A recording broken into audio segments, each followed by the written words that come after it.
first time. Ladies and gentlemen, boys and girls, children of all ages, how you folks doing? Welcome here, welcome to the Raw After the Rumble. I'm your host, Conman167, and today's show should be really entertaining. Yes, it is the return of the Rated R wow, I can't even do it. Superstar, there we go. Edge, after he made his absolutely insane return to the Royal Rumble last night. Yes, so Edge, the Rated R Superstar, will be here tonight, ladies and gentlemen. Oh, that is amazing news. I'm so excited for it. I hope you guys are as well. But let's just jump right into this thing, ladies and gentlemen. We got ourselves a Conman certified roll call. So who do we got in here today? We got ourselves Nathan Noble. How you doing, buddy? We got Joseph P. Ali. We got Marcus Ryan. We got Leanne Phelps. How you doing? We got Ethan Varney. We got Shane the Gamer. Rebecca Helfritz. How you doing, my friend? Welcome. We got ourselves Michael Duncantel. We got Austin Landis as well. We got the Man Crossbow. How you doing, buddy? We got Waleed Hijaz. We got Pokemon Trainer. Welcome to the live stream. We got Endred Emery. White Wolf Gaming. How you doing, buddy? We got Christian Vega. Aled Thomas made his way in here. We got LLLLLLLL. How you doing, buddy? We got the Dracula, the CV action figures as well. My friend made his way into the live stream. Nice to see here. Nice to see all you great guys. Christopher the Beast, Mo, James, welcome. And then we got Storms Magic, who says, rest in peace, Kobe. Yeah, R.I.P. Kobe. That is very sad news. Him and his daughter, and of course everybody else who was on the flight. Very sad news. Or the helicopter, I should say. Thank you for the $3 dono. Rahul Kapar as well. He says, I'll be the boss, why not? So Rahul dropped 2 before there. So let's get Rahul up here on the screen. And we're about to start Monday Night Raw. Once again, I'm your host, Conman167. Today's show should be relatively good. We are obviously on the road to WrestleMania now. So a lot can go down here any given moment. Drew McIntyre might choose who he's going to be facing at Mania. Should be Brock Lesnar. We might see some more surprises. We might see maybe the continuation of Rated R Superstar and Randy Orton. Rated RKO. Edge and Randy Orton getting back together. That could be a thing that ends up happening here tonight. Or they could be facing each other at WrestleMania. For those of you who are not aware, though, what happened is Edge has apparently signed a 3-year deal to the WWE, meaning he is back. And when I say back, he is back. Now, I'm not going to say he's back full-time, but he's certainly back for WrestleMania season. He's probably back for a Saudi Arabia show, and apparently it's a big money deal. So, yeah. There we go. Also, ladies and gentlemen, you can let me know on twitter.com/Conman167 in the poll right here if you think you're excited for Monday Night Raw. Give me a hell yeah. If you're not, then give me a nope. Over on twitter.com/Conman167. Personally, I was so happy that Drew McIntyre won the Royal Rumble. I released a tweet here earlier today. And it basically says this, if you take a look down in the polls section. Amazing stuff. There isn't many people who, in the WWE, who have all 4. Fan support, the it factor, mic work, and in-ring skills. Drew McIntyre is one of them. What a star-making moment. And that's absolutely true, because Drew McIntyre is one of the few of superstars who feel like they are a main event player. I've heard some people say that Drew McIntyre doesn't produce elite matches, and to that I say, did you not see his feud with Dolph Ziggler last year? Did you not see his matches with Finn Balor? Did you not see his matches with Ricochet? Did you not see the triple threat where he had AJ Styles and I believe it was Randy Orton in the same one where he won that one? His matches are top tier, and the dude has been getting over as a babyface. If you cannot see that, you cannot see money in wrestling. You are looking past what draws in wrestling. Size, skill, look, and presence draw in wrestling, and Drew McIntyre commands all of those. And I'm so happy that he is finally getting the push. You guys know, if you've been watching the stream for a long time, I have been a giant advocate of Drew McIntyre. To me, there is few better. He was my pick to win the Royal Rumble last year. He was my pick to win the Royal Rumble this year, and I'm so freaking excited that Drew McIntyre is going to WrestleMania. Now, Charlotte Flair, I know she's getting a lot of mixed reactions with the Women's Royal Rumble. Personally, I don't hate it. Is it the most exciting pick? Probably not, but it's not a bad pick whatsoever. She deserves it. She hasn't won a Royal Rumble yet. She's probably going to be put into a feud with Becky Lynch and Shayna Baszler for a triple threat at Mania. I'm a-okay with that one if that's how it goes down. But even if we do just get Becky Lynch versus Charlotte Flair, or we get say like Bayley versus Charlotte Flair, or whatever the match is that they decide to go with, I'm going to be okay with it because Charlotte Flair is freaking amazing. Also, everybody, if you are not aware, Tom Phillips is officially the new commentator for Monday Night Raw. Vic Joseph got the boot. I don't know if he's going to be sent back to NXT UK or if they are cutting him. But Vic Joseph, no longer the lead commentator for Monday Night Raw here tonight. Kevin Langoff, how you doing, buddy? Thanks for the $5 dono. He says, always been an Undertaker fan. Damn, when Edge cashed in to become champ. Hated Edge back then. Yeah, man, I understand the hatred, for sure. I actually hated Edge a lot as a kid as well. See, like, I was a John Cena fan as a kid. You know, I didn't start watching wrestling until 2005. Oh, God, I just marked out for Edge, and I thought they were starting the show off with Edge. I just marked out for Edge again. All I heard was his, you think you know me, and I marked the F out. That's freaking hilarious. Edge is going to be here tonight live, though, ladies and gentlemen. But he's not actually coming out quite yet. All right, who's going to start off the show here? Always been an Undertaker fan. Damn, when Edge cashed in to become champ. Hated Edge back then. Yeah, it's Drew, baby. Drew McIntyre. Hit those bagpipes. And count down right now, ladies and gentlemen. With 3, 2, 1. McIntyre is here. This is the man, guys. This is the guy. Seriously, this is the chosen one. Vince McMahon saw it all those years ago in him. He needed the time on the independent scene. He needed the seasoning. He needed the grit. He needed the experience. And once he got all of that, Drew McIntyre rose to the name of the chosen one. He lives right up to it. And now tonight, we see the beginning of McIntyre's massacre. The path for Drew to Mania begins tonight, and I bet you he is going to face Brock Lesnar for the title. I am so freaking excited for that one. But Drew has arrived. And I love that shot right there. Drew doing his pose and pointing at the WrestleMania sign. That is one thing I was missing last night from the Royal Rumble, was the actual hanging WrestleMania sign. I did not really enjoy the electronic version of it, but I get it was because of the stadium that they were in. Totally get it. All right, so let's get Drew McIntyre up here on the screen. Is he just going to pick Brock Lesnar? I hope he does. That would be amazing if Drew McIntyre picks Brock Lesnar. But here we go. Who is Drew gonna pick? Do we find out now, or do we find out later? He does deserve it. Let's give him a "you deserve it" chant. You deserve it.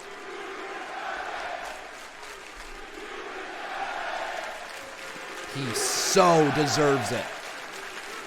So deserving of it.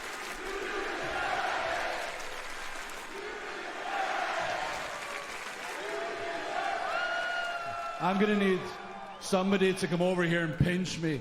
I'm convinced I've been dreaming for the past 24 hours. Seriously, think about it, guys. This is a man who was once part of 3MB. It feels so good to stand here before you and tell you that the winner of the 2020 Royal Rumble, Drew McIntyre. Yeah. Guys, like I said, babyface turn complete when he eliminated Brock Lesnar. Does everybody know what that means? I'm going to WrestleMania. Yeah, you are, Drew. Yeah, you are. Now, I know some of the guys like to play games when they're in this position and draw this out. That's not my style. Not him. Yeah, baby, pick I Brock. think it's time we made a little announcement right now. Oh, yeah. Come on, Drew. Pick Brock versus Brock Lesnar. Come on. I think I'm going to make a challenge. Pick Brock. Pick Brock. I challenge Brock Lesnar. Yeah! My dream is coming true, guys. I have booked this thing out in my head a year in advance, guys. Seriously, this is all coming to fruition. I have been saying Drew versus Brock is the star-making match, that Drew McIntyre is the guy to step us into the next generation, to move us forward in the WWE. Of that man, not me. Oh, this is the match. This is the match. I looked into his eyes, you know what I saw? I can claymore this man over the top rope. That's exactly what I did. Yeah, baby. And you know what else I know?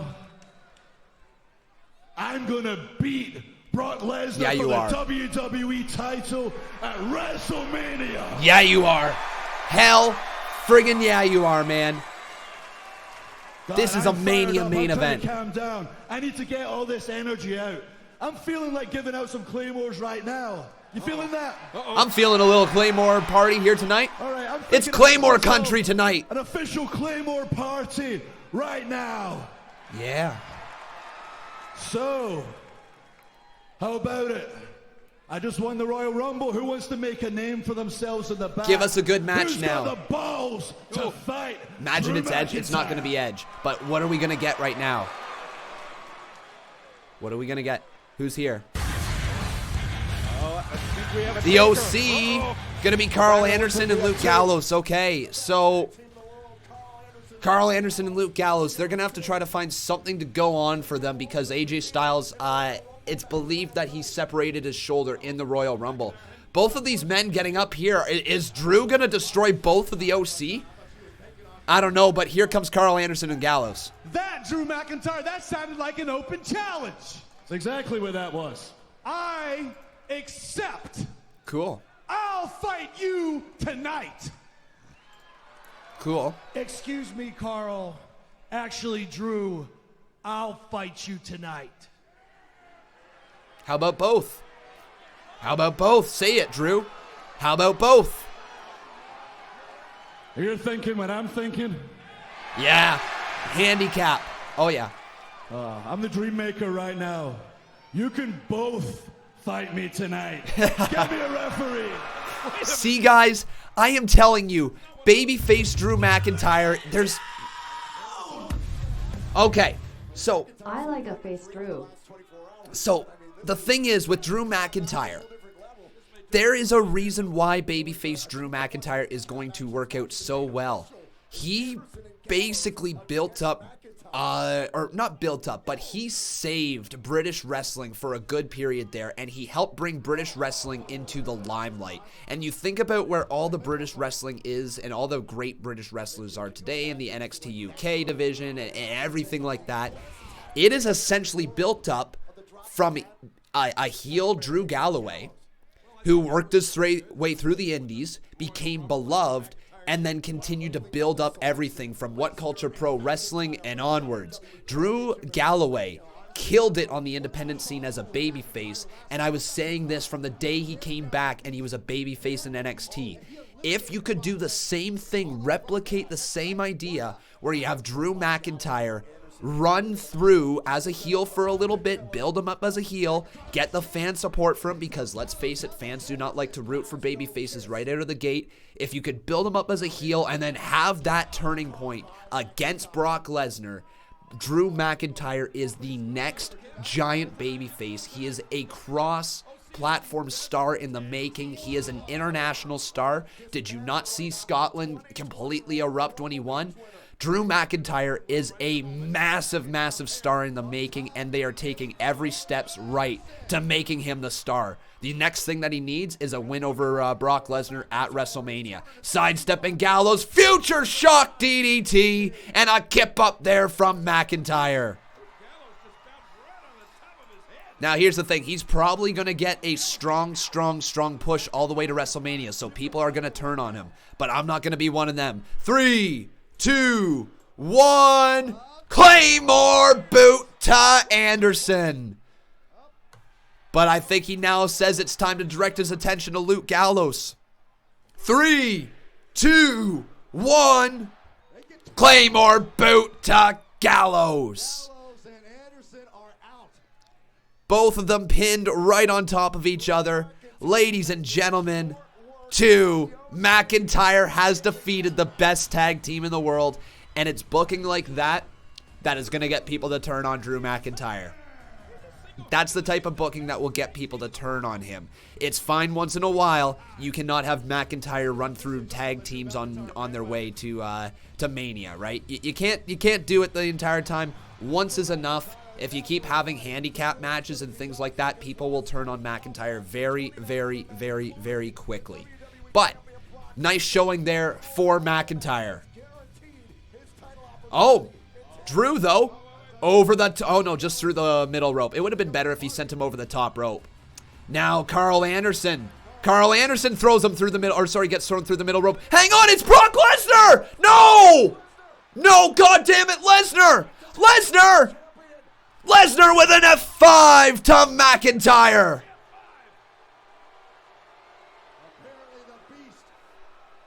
And Brock Lesnar reestablishing his dominance here tonight as he beats down Drew and raises the WWE title high above his head. Man, Brock Lesnar. Bit of a sore loser, you're right there, buddy. A little bit of a sore loser.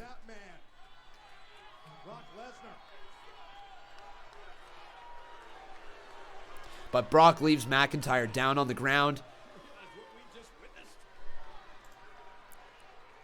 And people saying McIntyre's buried now. Oh boy. No. That's not how wrestling works. McIntyre just beat a tag team in a 2-on-1 handicap match, and then to stop him from getting the go-away heat, they put him back down a little bit, right? It's one of those 2-step forwards, 1-step back sort of situations that they just did with Drew McIntyre. He took 2 steps forward by beating a handicap, or by beating a tag team in a handicap match, and then they take him 1 step backwards with Brock Lesnar, because if you put him too far forward, fans are going to reject him, right? They're going to look at him as being too OP. Which is definitely words that wrestling fans use very often. Because of his diligence. Because of her ingenuity. That was a decent opening segment, though. You're absolutely right, buddy. She just heard for the first time. But, ladies and gentlemen, welcome here to the live stream. My name is Conman167, and if you have not done so, please smack a like on this video. Also, making sure you are subscribed to the channel. You can see your name pop up just above my head right here. And also, everybody, if you are enjoying the show, you can always drop a little donation. Doesn't matter how much or how little. Any little bit is appreciated to keep the show running. But welcome, everybody. We got 800 watching right now, or just shy of 800. It's nice to see the great community coming back here once again. We're going to roll a quick ad, but if you don't get one, that is okay. And let's continue talking about $120 for the night, please. the Royal Rumble last night. Let's talk about the Lacey Evans versus Bayley match. It feels like there's still room to improve in that feud. It feels like they're trying to build more so to Sasha versus Lacey, which to me, I don't understand where the true direction of that is, because I thought for sure that Sasha versus Bayley was going to be the WrestleMania match and Sasha was going to win the Royal Rumble. That didn't end up happening, obviously, because apparently Sasha Banks is injured, but if that's the direction that they're going in, it could be good. I just don't really know what's kind of going on with the women's title on Friday nights. It wasn't the best match, but it also wasn't bad, right? We got ourselves a $4 match, or $4 match, a $4 dono there from Joseph P.L.E. He says, hey, with Reginald the pair. Well, thank you, my friend. How you doing? Hope you're doing well. Can you watch Raw live on the WWE Network? You cannot. But Joseph P., thanks for your $4 dono, my friend. I do appreciate it. That's my shit. All them girls gonna bound that piece. I don't know the words to the songs. I'm Scott Stanford, and this has been your WWE News Flash. Thank you, Aled. I appreciate it, man. Atlantis Gaming says, Conman, if you could pick women or men to return to the WWE, who would it be? If I could pick any man or woman to return to the WWE, you think you know me? Probably Shawn Michaels. Probably Shawn Michaels. I would say Shawn Michaels. And hey, we got Rebecca Helfrich dropping a $10 dono right there with a Reginald the pair. A nice little super Reginald. Thank you very much, my friend Rebecca Helfrich. I hope you are doing well. It is cool that WWE is building up Edge here tonight. I guess it makes sense. It's been 9 years since Edge has been in the WWE, so it's entirely possible. There is a lot of fans that have never seen an Edge match in their life other than last night. That's possible. You know, I totally understand how that is possible, because when I went to Survivor Series in 2016, seeing Goldberg versus Brock Lesnar was the first Goldberg match I had ever seen in my life. Now, granted, I'd watched some stuff from the past, but my first live Goldberg match that I'd ever seen, and not by meaning live in person, just meaning it actually happening at that time. My first time seeing Goldberg wrestle. So I totally understand how there could be a lot of fans out there who have never seen Edge, right? Let's roll the $10 dono, though. Thank you very much, my friend right there, Rebecca Helfrich. Like, it's been almost a decade. I can remember the day where Edge retired, and then that led to the amazing moment where Christian became the world champion. But it was cool where Edge retired as champ after WrestleMania. Yeah, it was shocking as hell, but it's just so fitting for him to come back now. With the current crop of superstars, he's going to be able to put over so many people. He looks like he's in the greatest shape of his life. He's got a little bit of that grizzled look now as well. Like, the dude is awesome. Have I ever seen Edge live? I did in Toronto. Well, yeah, I was at SummerSlam as well, my friend. We did see him live in there. Remember, I met you at SummerSlam. We were at the same show, my friend. Says, if you can pick any superstar to return fully healthy in their prime, who would you pick? Shawn Michaels. Shawn freaking Michaels. Oh, MVP! Okay. This doesn't excite me. MVP coming back he never excited me really when he was within the WWE. And he's just kind of one of those guys who I always thought were a little bit weird to watch in the ring. Yeah, I'm not a ball-in type of guy. But anyways, MVP is being built up here. I'd be down to bring back the Edgeheads. Why the hell not? That'd be great. So, is it going to be Ray versus MVP?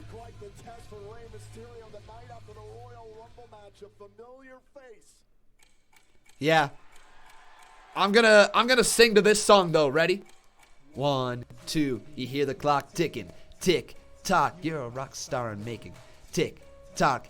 Want you to remember me. Tick tock. But they don't have the memory. I'm coming. No one can stop me. No one. Then I forget the rest of the lyrics. But he's coming. It is Montel Vontavious Porter, MVP.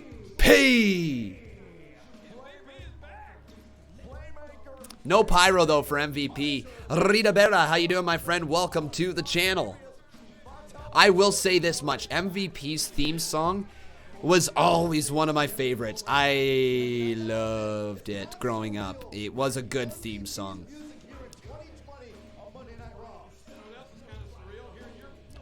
Just like Otis, he's coming! Oh, I thought he was going to do the ballin' thing. Well, no balling from MVP here tonight. Anyways, we've got ourselves a matchup. I'm going to ask you over on twitter.com/Conman167 who you guys think is going to win this match. So who will win? Hashtag Raw. So will it be... we are witnessing a Rey Mysterio match. Rey Mysterio versus MVP match in 2020. Let that sink in. This match could have been a thing a decade ago. This could have been a thing in 2010. This is so weird to see here tonight. Rey Mysterio or MVP. All right, guys. Twitter.com/Conman167. Please vote in the poll for who you think is going to win.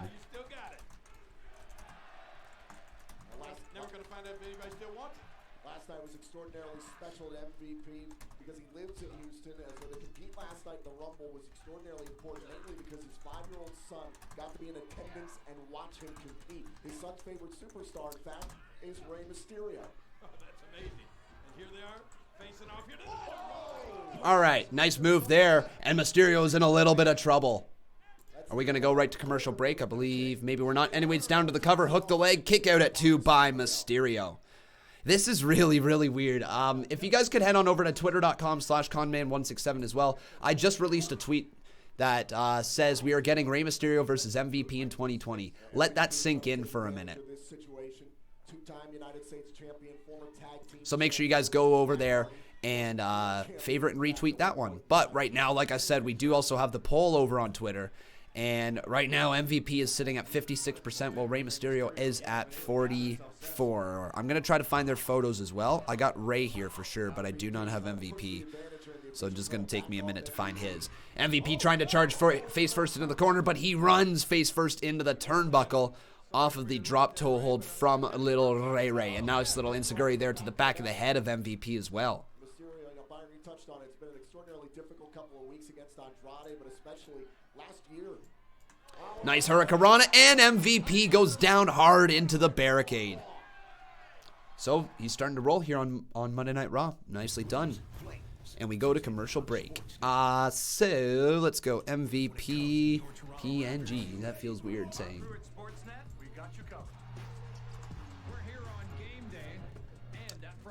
Yeah, MVP has definitely changed a little bit.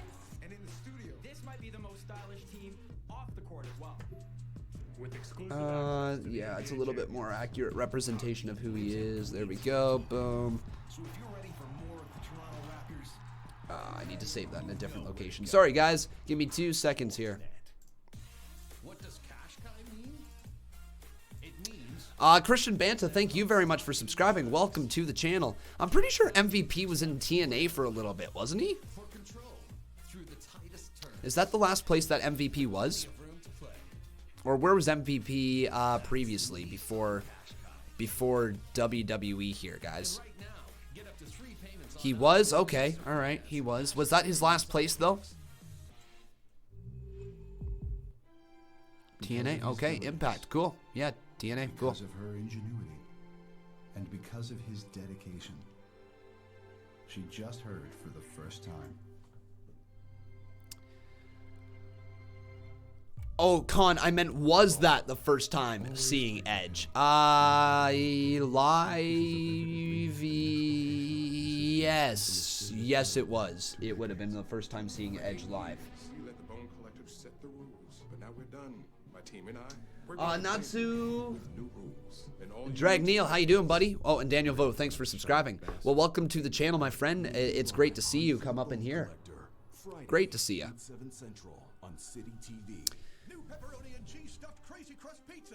Do you ever think Chris Jericho is coming back to the WWE? Ooh, that's a tough question.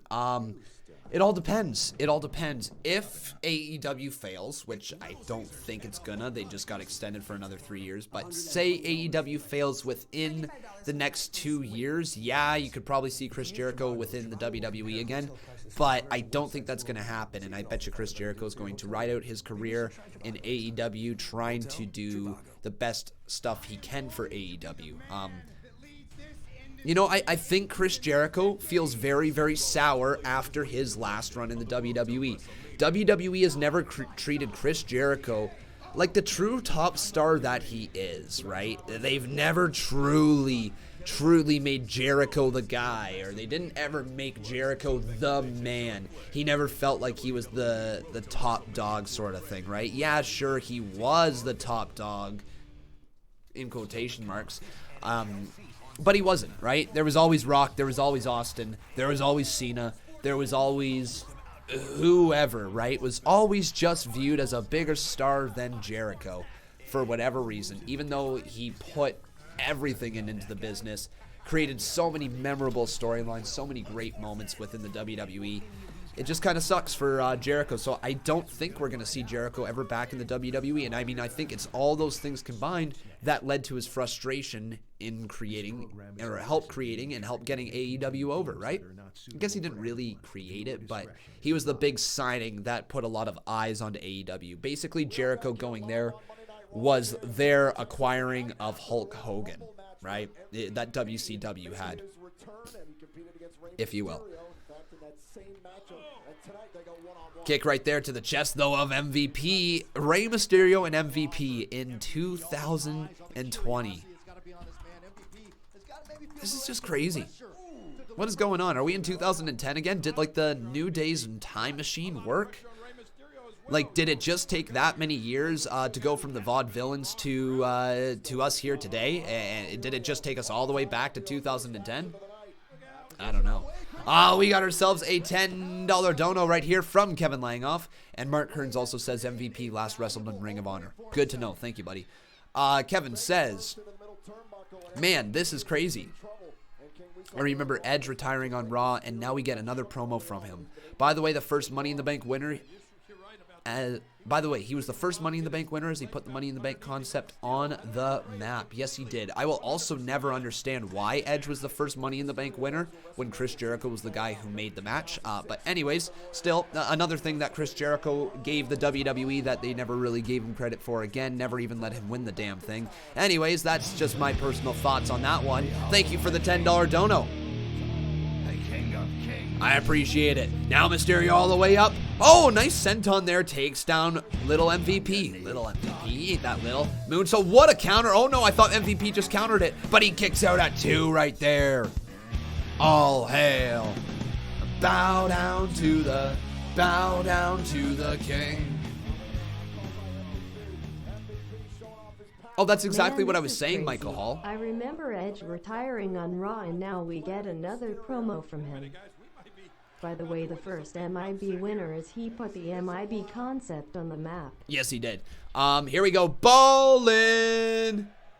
Elbow drop delivered to Mysterio. So, like, yeah, I totally understand what you were saying there, man. I meant, like, more so in the situation that it was his frustration with WWE not presenting him as the continued top star, right?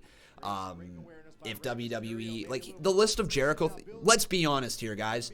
The thing that drove Chris Jericho away from WWE was that he was in one of the best feuds going in Kevin Owens versus Chris Jericho with the Universal Championship around the shoulder of Kevin Owens, and they decided to take the Universal title off of him for an aging Goldberg, and instead of putting it in to a performer that had been there all year long, creating amazing moments, all those things, right? That is the moment I want to say Chris Jericho was forced out of the WWE. Mysterio wins by pinning MVP.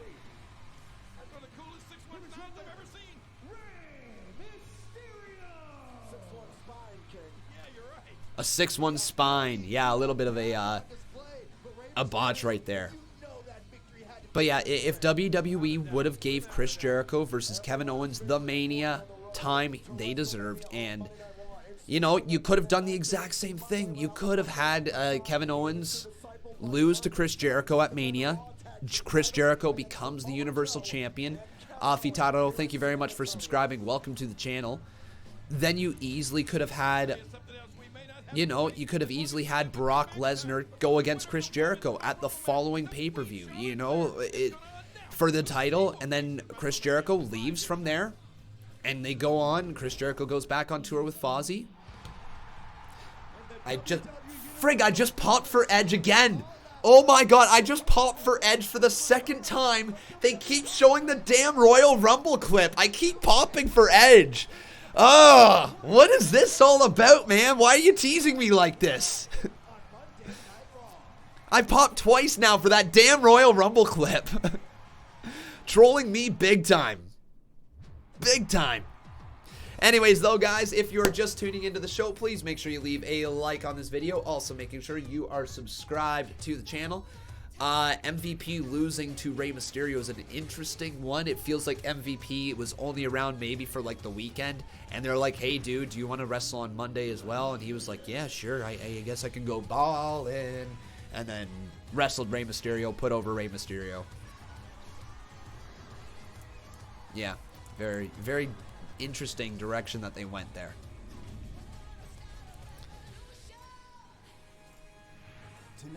Oh. I think this is the first time I ever watched Raw outside of a Conman stream. I am watching the stream and Raw. Well, welcome, dude. It's nice to see that you're watching me alongside of Monday Night Raw.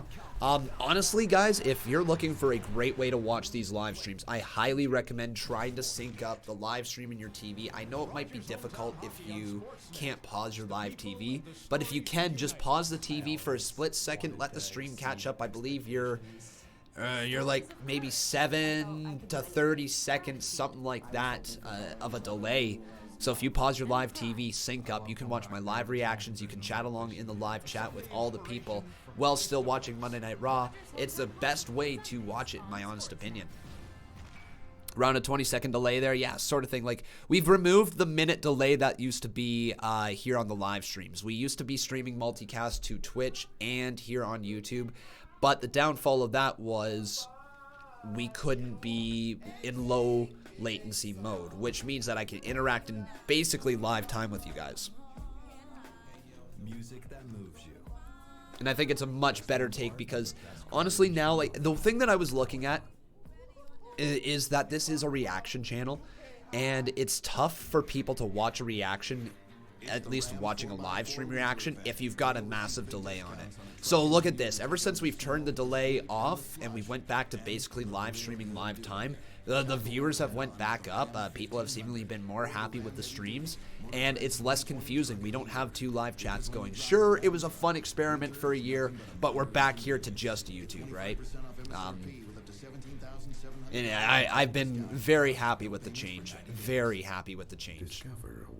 But let me quickly adjust our results tab right here. So we had ourselves Rey Mysterio defeating MVP.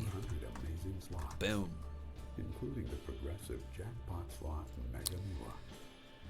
Join now. And I believe, yes we do, ladies and gentlemen, we've got ourselves a new boss. His name is Kevin Langoff, and I believe, folks, yes, that is right. Kevin Langoff has become a 10-time Boss Battle Champion. Yoshi Turtle, unfortunately, we really didn't have too many Twitch viewers, right? I feel like what happened is we would get a lot of people watching on Twitch for the first little bit, but they would see that the YouTube chat is just a lot more active, that I do pay more attention to the YouTube chat, and they probably just flocked on over to YouTube as was, right? So, I know that there's some Twitch people in here right now, and I do apologize, because, like, don't get me wrong, I like Twitch too. I think there was really, really some cool things going on with Twitch, and we might get back there. We might get back there one day, right? We might be able to get back there in a different way. I don't know. Maybe we'll think of something that we can do here. Anyways, we got Steven Comer dropping $5. How you doing? He says, do you want to see Edge versus Rollins at 36? Since Rollins almost broke Edge's neck in 2015. That would be a cool way to tie it in together. I feel like we're going to get Edge versus Orton, or we're going to get a tag team match between Randy Orton and Edge versus the tag team champions Seth Rollins and Buddy Murphy. In that sense, like, I don't know if we're going to get straight up a Rollins versus Edge match, but I could see it being a tag team match. You know what I mean? would be the two directions I would go. I'm going to say Randy Orton and Edge are going to be involved with each other in some way, shape, or form, whether they're tagging together or if it's a triple threat with AJ Styles being included. Edge versus AJ would be cool. You know what? I would say that would be an interesting direction to go, but you got to remember AJ Styles is actually maybe injured right now. He separated his shoulder in the Royal Rumble last night, which could put his WrestleMania season in jeopardy. Thanks for the $5 dono though, Steve Comer. Scott Hairdrop Twos, he says, come in late. Was there any word on AJ Styles? Yeah, unfortunately, from what I have heard, Rollins almost broke Edge's neck in 2015. From what I have heard, it is not looking too good for AJ. They are hopeful he will be ready for Mania. That's all I know at this current moment, though. At 24 hours removed from winning the 2020 Men's Royal Rumble match, Drew McIntyre would stack and win the I just also remembered that I did not update the results text completely. Drew McIntyre defeated the OC. But then he was, that's not even remotely close there, villain. A year and a half has not been at 117K. I believe I hit 100K in October, not in 2019, but October in 2018. 100K, I'm pretty sure. Yeah, no, we hit 117K last month, I think, as well. Or earlier this month, one of the two, something along those lines. But it's official, ladies and gentlemen. Drew McIntyre versus Brock Lesnar at WrestleMania. I am hyped. I am so hyped. And I'm going to get rid of... Oh, I didn't mean to pull that up, guys. I apologize. I just got to block this guy here. Sorry about that, everybody. Here we go, though. Here is Aleister Black. Why is that on my Twitter? Because we got some assholes sometimes that go on my Twitter. It's so fun being a live streamer. It's very fun. Very fun. Was it McGregor versus Khabib? Was it not? Was it McGregor Khabib that I hit 100K, guys? I can't remember. Kaminja, thank you very much for subscribing, my friend. Welcome to the community, my friend. And Kimberly Meek, welcome to the community. Nice to see you. We got some subscribers rolling in now. Remember, guys, if you wish to subscribe, you can see your name pop up here above. Mr. Murto. Well, one sec, Cobretti. Why'd you delete the message? Why you ignore me, Conman? I'm from Suriname, South America. Awesome. Nice to have you here. Oh, I see why, because he was spamming it over and over again. Okay, I apologize there, Cobretti. Yeah, no, you did the right thing. No, it does not. You can see the sight here in San Antonio as Aleister Black descends upon the AT&T Center in the But Black has arrived. When is Edge on? Edge will be on later, I'm sure. Probably around the 10 o'clock mark. Aleister Black versus a jobber? Okay. Merv, Virgin Tooth, Kenneth Johnson. Do I recognize this guy? Is Kenneth Johnson. I actually recognize him. Where do I know Kenneth Johnson from? Hang on here. Kenneth Johnson. Wrestling. Where do I recognize him from? The Cruiserweight Classic, right? Was he in the Cruiserweight Classic? Oh, Black Mass! Uh-oh. 1, 2, 3. Well.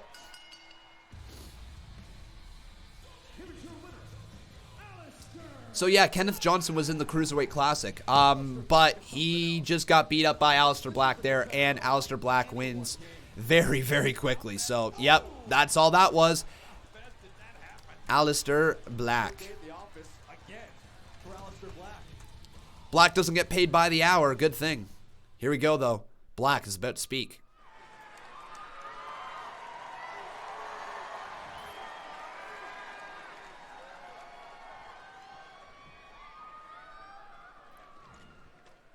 Last night, I got eliminated in the Royal Rumble.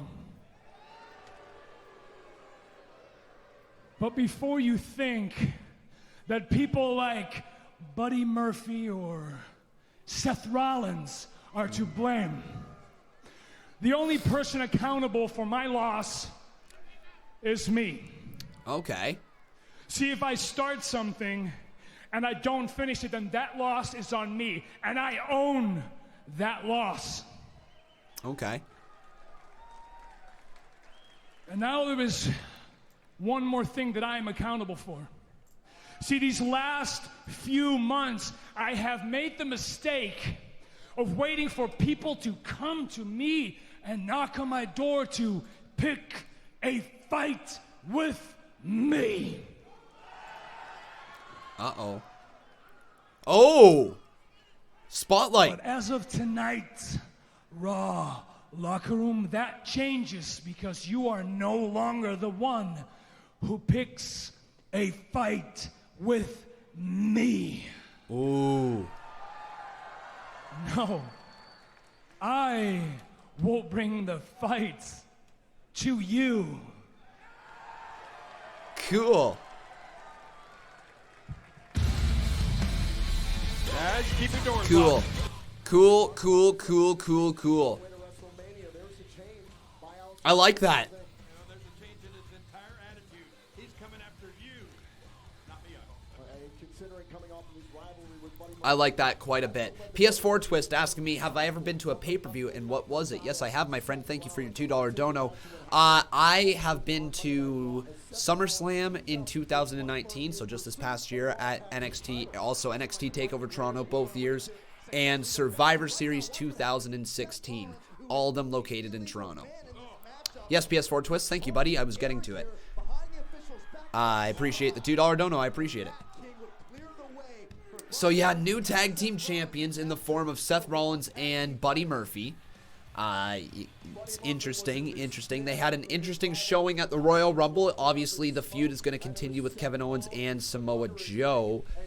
I just don't know what the direction is. Are they going to try to make Samoa Joe and Kevin Owens a tag team? What are they doing? Right? Anyways, though, we're going to find out right about now. Here comes the Monday Night Messiah. Burn it down, and Rollins is here. The Monday Night Messiah. Aw, yeah.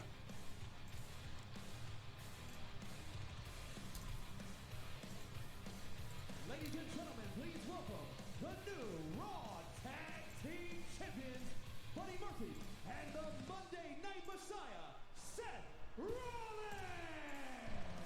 Let me just tell you guys something. There we go. So Sethy Poo has arrived, and side by side him is Buddy Murphy. PS4 Twist, once again, not dropping 2. Thank you, my friend. He says, what was your favorite match of the shows that I went to? Oh, God. Favorite match of the show? Okay, Survivor Series 2016.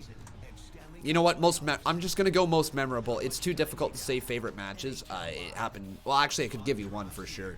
But memorable moments, Brock Lesnar losing in 1 minute and 26 seconds to Goldberg. That was incredible. Other moment at SummerSlam, Edge returning and spearing Elias on the pre-show was amazing. Did not expect that one. And of my favorite match from NXT TakeOver Toronto 1 was the Revival versus DIY 2 out of 3 Falls match. I enjoyed that match. To this day, it's my favorite tag team match I've ever seen. It might be one of my favorite matches I've ever seen as well. Incredible match. And if you guys haven't seen it yet, then man, you gotta watch it, right? You just gotta.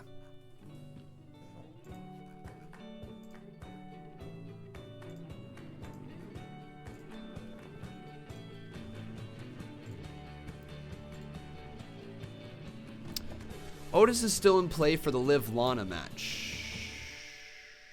What? Otis still in play for Liv Lana. You got the wrong blonde there, my friend. Otis is in love with Mandy Rose, but, you know, he's probably in love with Lana and probably in love with Liv as well. I mean, but still, he's in a little bit of a storyline with Mandy Rose right now. He will not be in play for Liv and Lana's match. Hey Ben, it's Benja. How you doing, buddy? Yeah, I'm a fan of the logo. I think it looks pretty cool. It's cool that it's in Tampa. It's got a bit of a Buccaneers feel to it. There's gonna be something involving that pirate ship. I hope Kairi Sane gets a moment on top of the pirate ship as well. That'd be cool. Yeah. This changes everything. This is the first step in how we survive. Michael Hall says the last pay-per-view I went to was WrestleMania 25. I got to witness round 1 of Shawn and Taker. Dude, that's awesome. I'm jealous. One day I really, really want to go to Mania. So badly. So badly. It is absolutely a dream of mine. I would love to go to Mania. Oh, it would be so much fun. Anyways, though, guys, if you have not done so, please make sure you leave a like on this video. Also, making sure you are subscribed to the channel. Would love to see your name pop here on the top left-hand side of the screen, right above my head here. A dangerous force, Seth Rollins and the AOP. Meet your fate at the hands of the Did Morrison hurt his knee at the Rumble? I haven't heard anything about John Morrison's knee, but it is possible. He was thrown over the top rope pretty quickly. I know a lot of people were upset over the treatment of John Morrison, but last night I didn't have an issue. Like, yeah, if you watch back my reactions, it was so funny because every single time that a babyface was being built up, I'm like, yeah, go babyface, and then they get thrown over the top rope. I'm like, oh no! But that was the intended reaction, right? I really enjoyed every bit of the Rumble. I know people said they didn't enjoy the Rumble until about slot 14 or whatever, and that they wasted the first half of the Rumble. I don't look at it that way. I look at it as a way of building up Brock Lesnar as this dominant force, but then building him up enough in order for another babyface to topple him, and that babyface was Drew McIntyre. And it worked perfectly. It really went perfectly. But I know that, unfortunately, that means that there was a bunch of superstars who had to be sacrificed. But if I had to admit, the superstars that they did sacrifice to Brock Lesnar all made sense that they would be sacrificed for their standing in the company. They were all mid-carders, at most upper mid-carders, right? Or at least, maybe not all. There was a couple right on the brim, I guess, of the main event. But overall, he was just eliminating mid-carders to upper mid-carders at the current state of their career, right? But here's Rollins. PS4 Twist, thank you, dude. He says, do you want to go to Mania next year? I will join. Well, I mean, if I go to Mania, I'll probably go with Bob or my girlfriend, Becca. Thank you so much, dude, for the $2 dono. From winning the Royal Rumble for the second year in a row. But it was not in the cards. In fact, I was eliminated by the eventual winner, Drew McIntyre.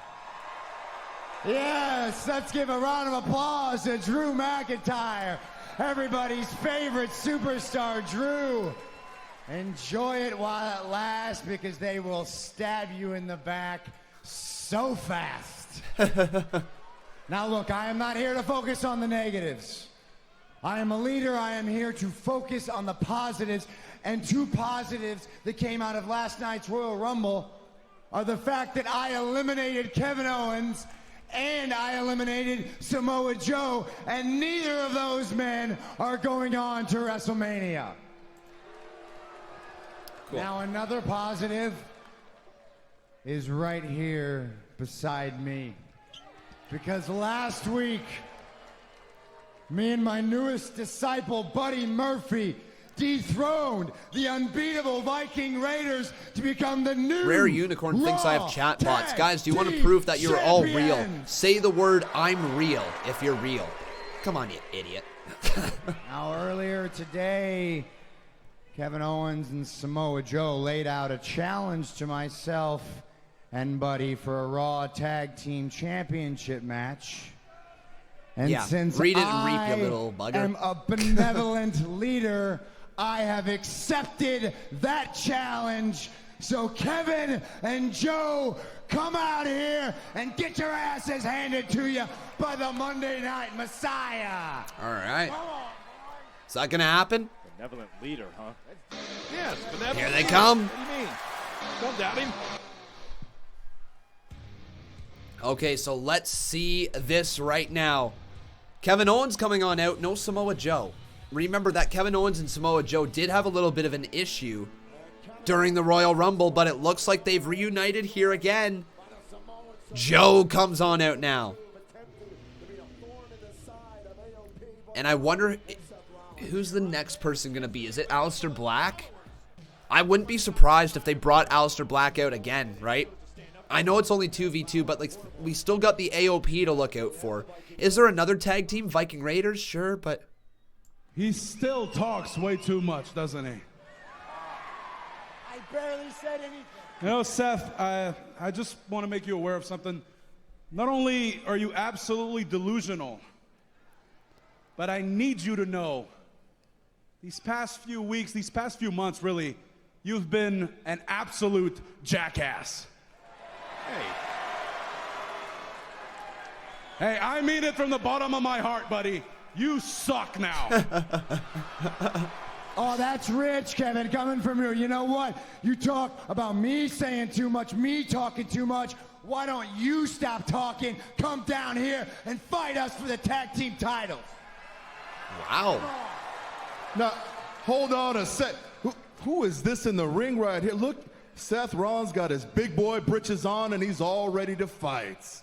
Okay. Well, Seth, it's funny to me because week after week, Kevin's been coming out here looking for this fight, but you haven't. So what is different about tonight? Yeah, you're not so eager to fight usually. It's almost like you have your hired goons hidden somewhere, ready to jump us. So tell us, where are they? Is AOP under the ring? Hey, there's no need for... Are they hiding in the crowd? I thought you would say mask this. on, about to jump us? Tell us where they are, please. I thought you might say that. Look, we don't need the AOP to beat you two, so I told them to stay in the back, and since I thought you might think that was a lie, I put a camera back there. So can we please get the camera crew to get the... There they are. Hello, boys. There they are. Hello. There's the AOP. They're in the back. They're not out here. Say hi, It could be a guys. recorded video. Say hi. There you go. There's your proof. They're not hiding out here. Now, well, Kevin, That's obviously proof. that's enough proof for me. I feel much better about this. I mean, it's not like we work here with a bunch of cameras that record things earlier in the day and that maybe you're just trying to run another scam. I'd hate to think that, Seth. Wait, are you calling me a liar? Yes. Are you can call me a lot of things, but don't you dare call me a liar. You're a liar. You're a liar. Back up. Pull the AOP back you're up. a liar. There they are. That Look, doesn't prove wait, anything. Akam, say something to Kevin. Prove to him this is not taped. Say something to Kevin. Kevin Owens, Godaya. See? You understand? Now am I a liar? Now am I a liar? Liar. Whoa. What you're telling Liar. us right now is the AOP is back there in your private dressing room. In my private dressing room. Right hanging now. out. Right now. Well, Seth, while I can't dispute what he just told me, I just want to say to you, thank you, because now we don't have to look for them anymore. Oh. Oh. What the hell? Oh! There we go! It's the Viking Raiders, ladies and gentlemen. The Viking Raiders are attacking the AOP. The Viking Raiders attacking AOP backstage. I guess it was live, so Seth Rollins wasn't lying. You know what? The Monday Night Messiah telling the truth. That's a different strategy for Seth Rollins. So now, though, the AOP has been completely taken down by the Viking Raiders backstage. And here comes Kevin Owens and Samoa Joe right after the current tag team champions. And no way! Rollins and Murphy get outside of the ring. Former best friends Tegan Knox and Dakota Kai collide. You're due for another. No way. They left the ring, and I think, are we going to get this matchup when they come back from commercial break, or is that just straight up just one of those baited, get bait sort of moments in WWE? I don't know. Anyways, we got ourselves a $2 dono from Ron Bondi. He says, hey Ron, or sorry, I say hey Ron. He says WWE is due to go back to PG-13. Bring back Spice. Honestly, dude, they are already there. WWE has been using curse words a little bit more often. They haven't been holding back as often. There's been a little bit more fake blood used on the shows recently, whether it be Eric Rowan's hand or Bray Wyatt's hand. You know, there's been a little bit more blood being used. WWE has gone back to PG-13. They just haven't officially said that they've gone back to PG-13, right? They're still calling themselves PG. But they are definitely, especially after 10 p.m., they are pushing the boundaries of what is acceptable for PG. They are, right? You know, it's weird to say because it's not really pushing any envelope, right? It's nothing outside of the box. They're just words that are being said, but it does push the boundaries for what PG is considered. Which is unfortunate, right? And that's another thing. Like, WWE fans have also said this for a long time. We don't really care about what the Attitude had in terms of swearing, in terms of over-the-top segments, in terms of half-naked women, right? We don't miss any of that. What we do miss is we miss good characters with storylines and with simple direction and a simple narrative that we can follow, right? If you can create a simple narrative that has fans invested in it, then you know the fans are going to be more interested in the matches as a result. And that's what the Attitude Era really, really accomplished well, is that they had the ability to tell stories with characters, but they weren't always the most outlandish stories, and you had a reason to believe why one person was fighting the other. Not every match, right? Not every match was a knockout of the park. Not every match was a home run, but it was easier to kind of bury the bad stuff underneath the carpet because the rest of the stuff was just so good with a bunch of characters that knew what their character were. Right now, WWE characters, they don't have a clue if they're going to be featured on TV 2 weeks in a row. Right now, if you get the call that you're going to be on WWE TV, chances are that's for 1 week in a row, and then WWE might very well forget about your push the following week. And you essentially in WWE have to be getting a push in order to have a character, instead of just allowing every character that they have on the roster to develop naturally over time, and to allow those characters to make connections with the crowd, and to not suppress whatever gets over with the characters, right? If you're talking about a character, say like Zack Ryder, when he got over with the woo woo woo, well, you don't go out there and end up burying the guy by throwing him off stage with Kane. You know, this is just a constant thing that WWE has done. So if a superstar gets over, allow them to stay over. Think of Rusev Day. How long has it taken for Rusev to get to this point where WWE is finally saying, oh yeah, it Rusev Day. Yeah, we've been behind that all along. Yeah, Rusev Day. Go Rusev Day. This program is aggressive in nature. It may contain themes that Anyways, are suitable for everyone. we're going to get back here to this matchup. Is this match going to be underway?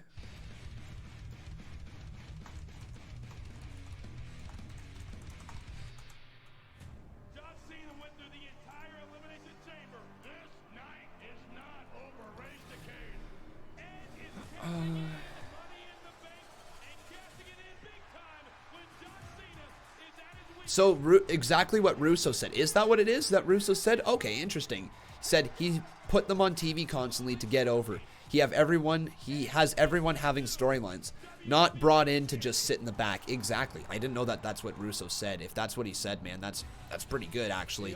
Yeah, I saw the dono right here. We're going to read it right now. Marcus Ryan, how you doing? He says, would you be down to see Edge and Christian versus the Usos? Yeah. Have we ever gotten that? I don't think so. Yeah. I'm down for that one. That'd be very good.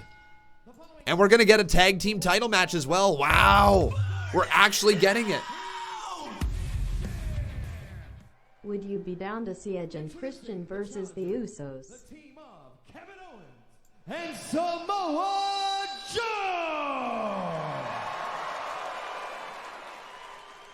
And their opponents, they are the Raw Tag Team Champions, Buddy Murphy and the Monday Night Messiah, Seth Rollins!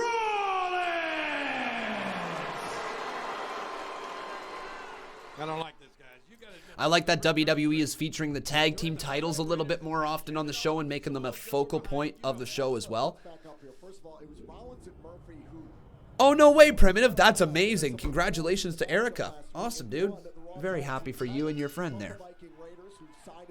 Awesome stuff. But now, everybody, I want you to go on over to twitter.com/Conman167 and vote in the poll that I'm going to post right now. Okay, so who will win? Hashtag RAW. So, is it Seth Rollins and Buddy came out tonight talking a big game. Seth Rollins, Buddy Murphy. Up his sleeve, apparently. Or will it be Kevin Owens, Samoa Joe? Again, guys, twitter.com/Conman167. If you don't mind, make sure you vote in the poll. You're right. Samoa Joe and Kevin Owens, they've borne the brunt of Seth Rollins, his allegiance with AOP, the addition of Buddy Murphy to the ranks. Tag has been made to Buddy Murphy. The very talented Australian who came after that match. And a hug has been made. Buddy Murphy and Rollins with a nice little hug. Aw, the best friends between Buddy Murphy and Rollins. It's weird that Rollins and Murphy are just hugging so much, but like honestly, it's actually hilarious because it's all because Buddy Murphy helped out Seth Rollins in that one moment where he low-blowed Big Show, I think it was, yeah. And ever since then, Rollins and Murphy have been best friends and just hugging each other, and yeah. Kind of funny. What a chop from Samoa Joe. I'm the one who eliminated Samoa Joe at the Royal Rumble. I'm the one who eliminated Kevin Owens. Rollins and Murphy sounds like a law firm. All right, Chad. I'm sorry, buddy. That was a little rude. Is Edge coming back for a reason? Asking was Team Envy. I honestly don't know if it's for a reason. I think it's for a Mania run. I think it's for a match in Saudi Arabia. And it seems like it's for 3 years, right? It seems like WWE has signed Buddy Murphy, or not Buddy Murphy, Edge to a 3-year contract. And if that's the case, it is for Saudi Arabia matches for sure. It's also for Mania matches. Because if you think about it, the Prince is obviously going to pay top-tier dollars for Edge's return match. I believe they even asked for Edge at one point.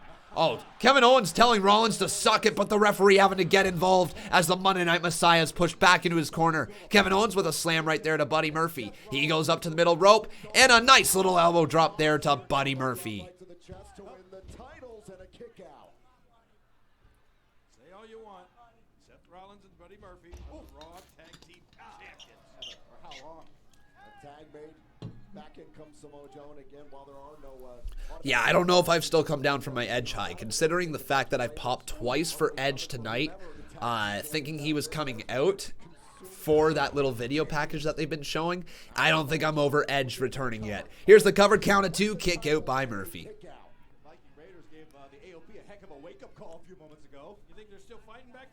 You think you know me. You're damn right. Remember, everybody, if you are enjoying the show, though, make sure you leave a like on this video. Also, making sure you are subscribed to the channel. You can see your name pop up above my head. But right now, this is the tag team title matchup as Kevin Owens and Samoa Joe are beating down Buddy Murphy big time right now.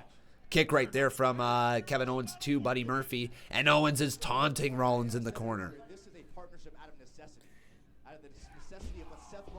Bradley Robinette asking me, where is Vic Joseph? Vic Joseph, Michael S., thanks for subscribing. Vic Joseph has been removed from Monday Night Raw. It's because Tom Phillips is so damn good. Let's be honest here. When they had Tom Phillips and Jerry the King Lawler call things side by side, they really liked their chemistry. Tom Phillips is very good at asking relatable questions to his commentary team. He's very good, and this is a thing that I actually really respect about Tom Phillips. Trink Nation, thank you very much for, or TNRK Nation, thanks for subscribing. That I really respect about Tom Phillips is how he goes from his play-by-play, where he puts over the superstars, he gives a little bit of a fact about them, and then he directs back to his teammates. That's one thing that Mauro Ranallo sometimes does really well, but a lot of times Mauro Ranallo gets caught up in his own commentary, right?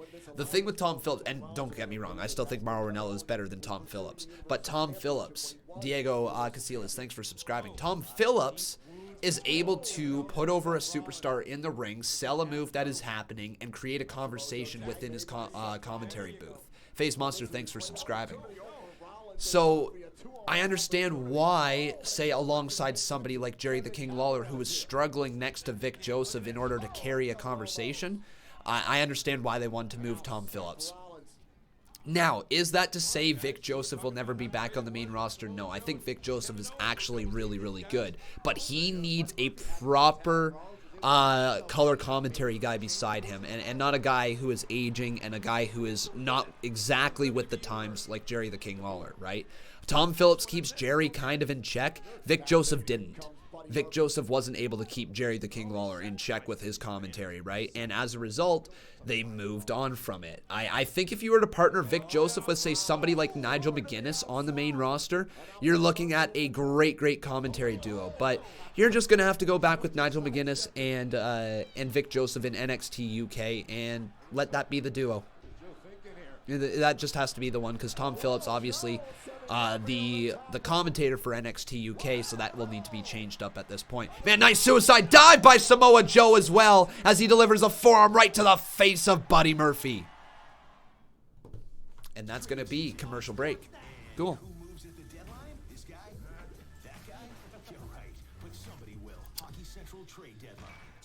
Mark Kern says, hey Con, I think that Edge versus The Fiend is a horrible idea. Yeah, I do too. I don't know why people would think that it's going to be Edge versus Fiend. That'd be stupid. Be stupid. Needs to be Roman Reigns versus The Fiend, most likely. You know, like, that's the Mania match. That's the one where Roman finally figures out what The Fiend's weakness is, right? That's the Mania match, guys. You know, like, people are going to boo it. I'm going to be honest with it. I would be excited for that one. I think it would be a really good match. I think the timing would be right at that point to take the title off of The Fiend and put it back on Roman Reigns. I think the ratings could use it. His story is good enough. And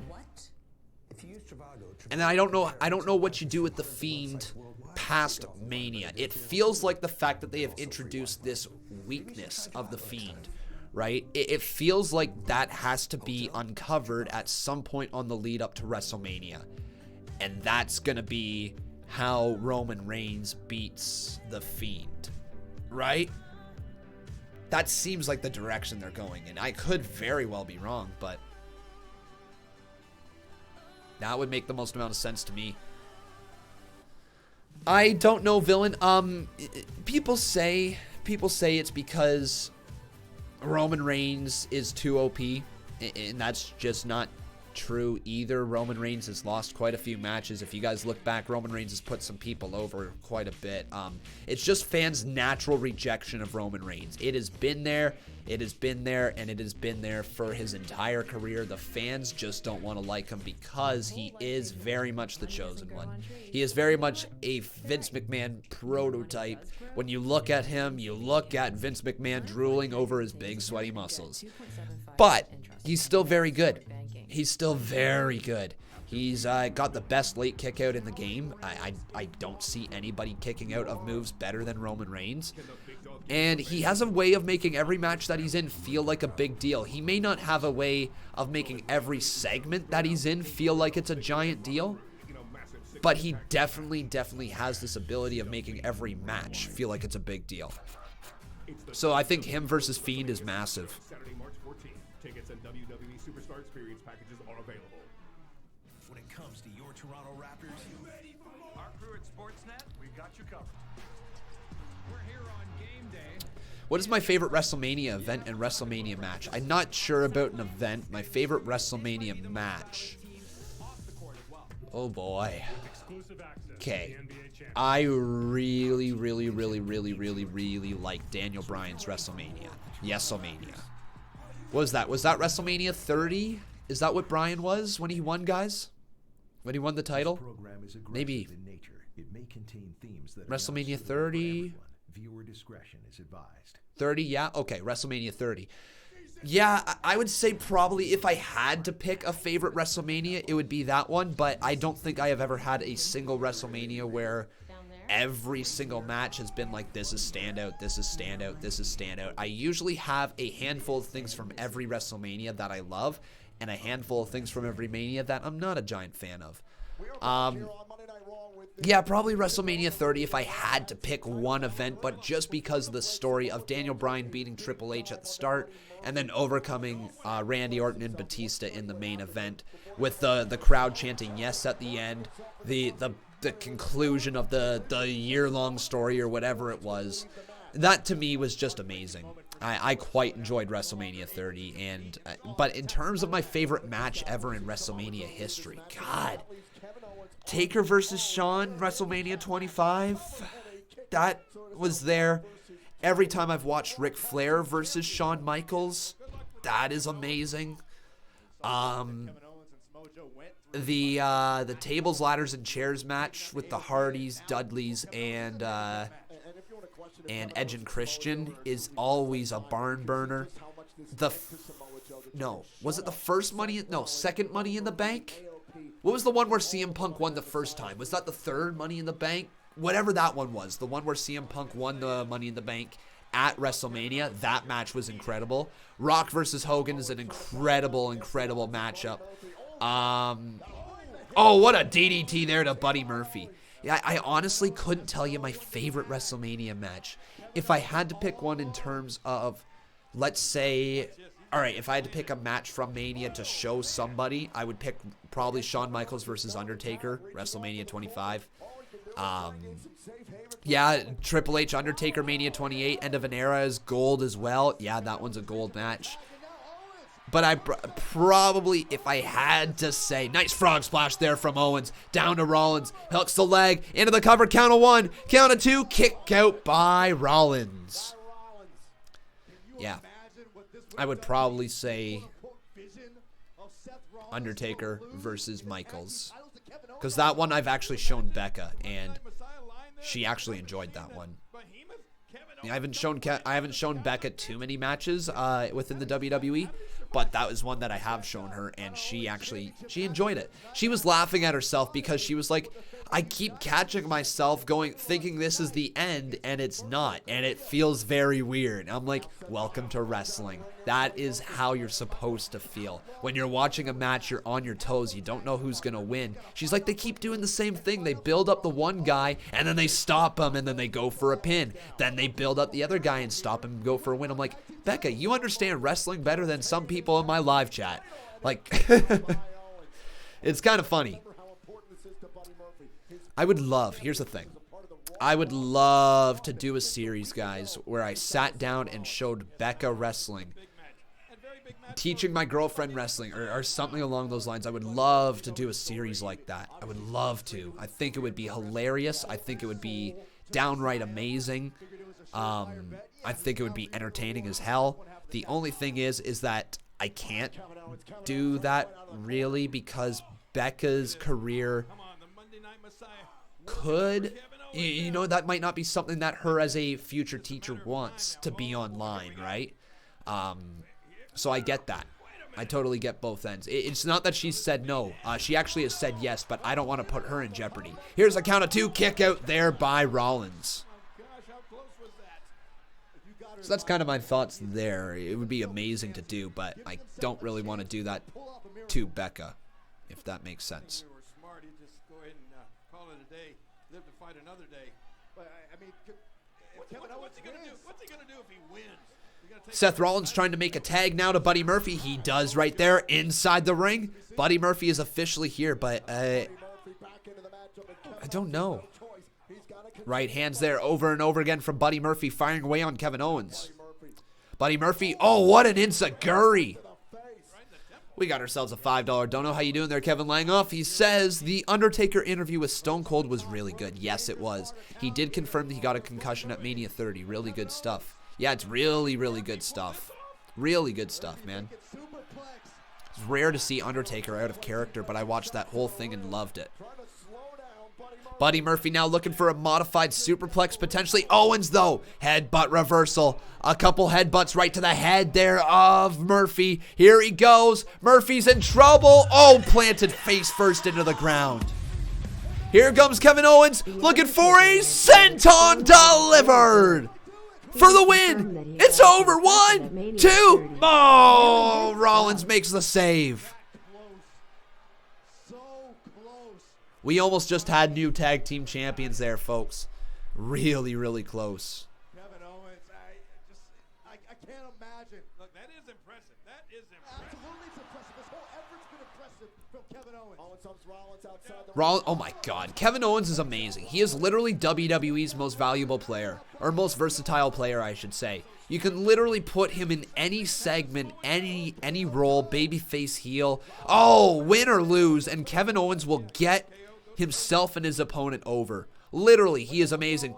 Oh no! Kevin Owens! Man, just about got curb stomped there by Rollins. Forearm to the face. Kick right there to Buddy Murphy. Goes for the stunner. Oh no, kick right there to... Oh, Kevin Owens stunner! Murphy, roll up on Owens. 1, 2. Buddy Murphy pins Kevin Owens. That's the right call. That is absolutely the right call. Okay.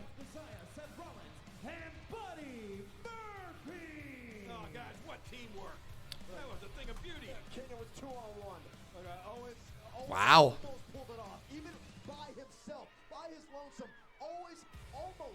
Wait. What the hell? Hang on. Where's Joe? Whoa. What the hell happened to Samoa Joe? Folks, did I miss something in that matchup?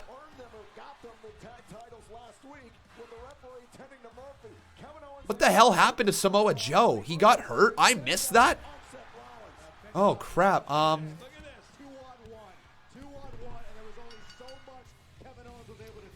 Oh, come on. Is Joe injured again? Seriously? Okay, when he went for that suicide dive, I wondered if he came up a little bit short, but Samoa Joe, I guess he must have landed on his head with that suicide dive.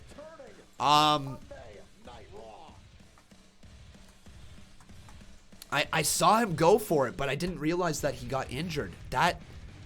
That's not good. Oh, no.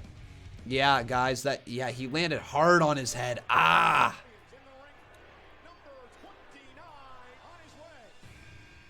You think you know me? Damn, Samoa Joe.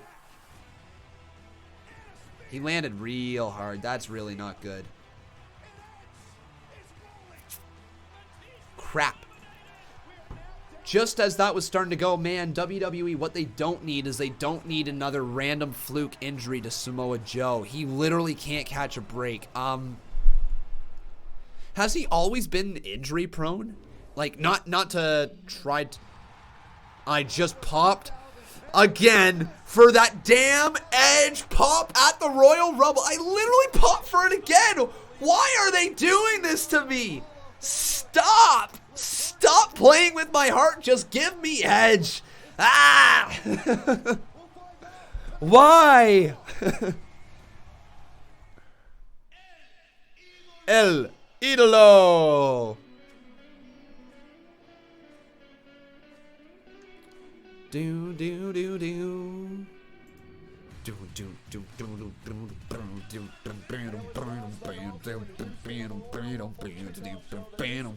guys like my Andrade theme song imitation right there? Yeah. Here comes the man, Andrade.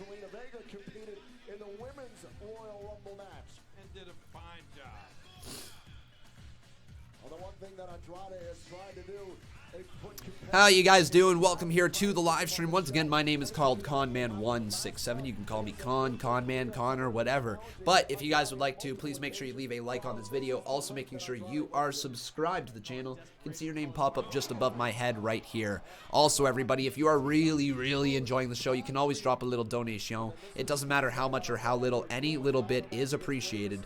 Thank you guys so much in advance. If you could, please support the show. How you doing there, Jason Lau? Welcome to the stream.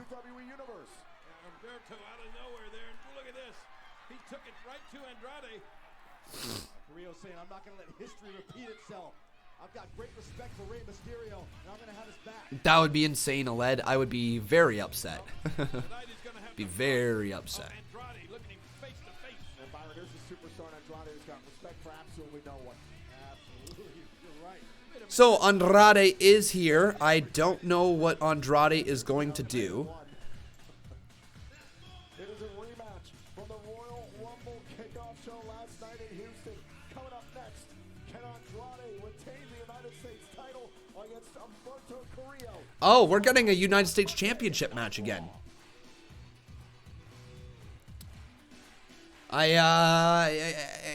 Why? Why? Tim and Sid, weekdays on Sportsnet. I'm trying to think back to the pre-show yesterday. How did that match end? How did Humberto versus Andrade end again, guys? Did Andrade steal the win away? Was it a roll-up win? How did that one go again? Let me know. Roll-up? Okay, roll-up. Okay, I guess. Yeah, see, I'm not a fan of stuff like that. I'm gonna be honest here. When it comes to title matches, I'm not a fan of going for one person the night before winning with a roll-up and then saying, oh, you only beat me with a roll-up. I deserve a rematch. And then it's just kind of like it devalues the win for the person, right? It's still a pinfall. It's still a win. I beat you, right? Like, you know, like if you beat the person, why do they get a title match the following night again? That happens far too often in WWE. It's almost like WWE needs a pre-show match, and so they're like, okay, we're just gonna have this match twice, and we're gonna continue it the next night. But like, give us a reason to care about this matchup. Give us a reason to care about this happening again. Have Andrade beat down Humberto Carrillo at the very end. Have Humberto Carrillo get... Maybe if Humberto got rolled up there, Andrade could try attacking him, but Andrade then gets reversed or sent out of the ring by Humberto, and they continue the feud there, and then that's where there's a reason for the rematch. Not just a simple roll-up, and then going and saying like, well, you beat me only with a roll-up, you didn't really beat me, so I'm gonna get another title match. No, sir, you gotta work yourself back up into the title contention. Once you lose a title match, you should be out of title contention until you win another match to get back into title contention, right? Like, it's not just necessarily, hey, I lost, I get another chance. That's not how it works. There's other people in line. You know, there's Cedric Alexander who could line up for another shot. There's so many people, so why not have tonight be a #1 contenders match between Humberto Carrillo and someone else? Humberto versus Ray. Humberto versus Ray versus Cedric. #1 contendership match for next week to face Andrade for the US title, right? Give some meaning to the matches. I know it's easy to just say, we've got a US title match. Well, here's the thing, my friends. You had a US title match last week. You don't need them 2 weeks in a row. You also had yourself a... You had yourself a US title match last night. You don't need it 2 nights in a row. Spread it out. Make the people care about the matches, and people will get invested. Alternate, you know? Have 1 week you got a #1 contenders match, the next week you've got a title match, then the week after that you've got a build-up match, and then the week after that you've got a huge non-title match for something that is not even remotely located to that storyline. Some sort of multi-man match. Drag the story onwards just enough to make it entertaining without dragging the story on too far. If you've got pay-per-view to pay-per-view, book pay-per-view to pay-per-view. Say 1 week we're going to have this person do this, the next we're going to have the person do this, they're going to fight here, and then the final one is going to be the real match, right? Like, if you do that, if you book it that simple, it will get the story over, right? It does not have to be grand spectacles, matches, title matches in order to get people over. All you need is a couple weeks of effective storytelling. And you got to give people a reason to fight for something. You know, I'm going to ask you guys this right now. If you're watching let's say a baseball game,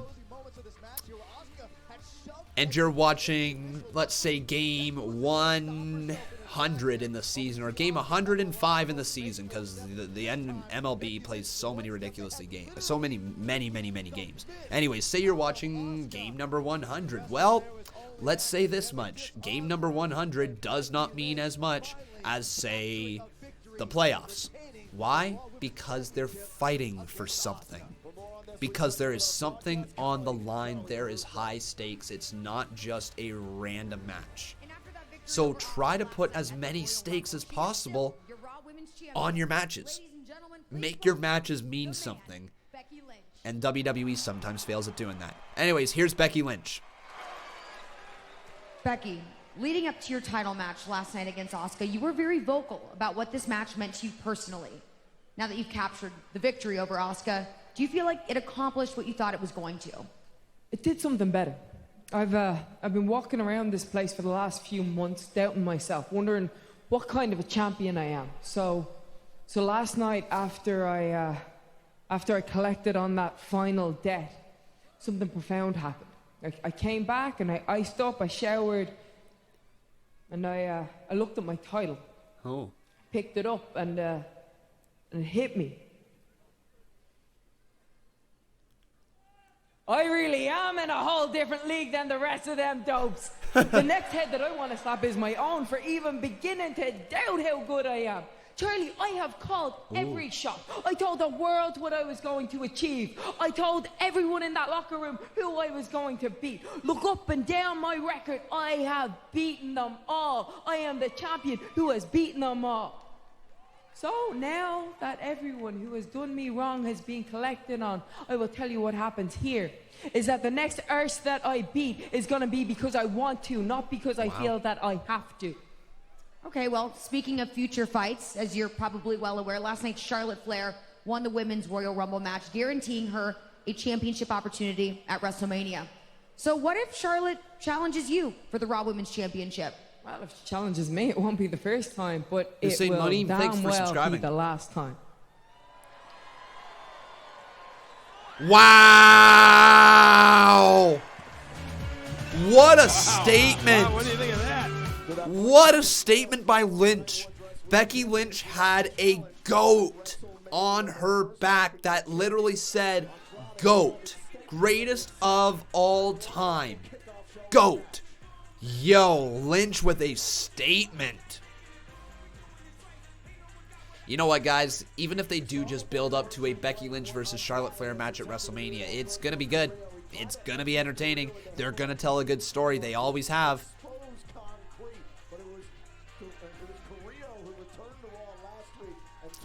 I'm okay with it if it does happen.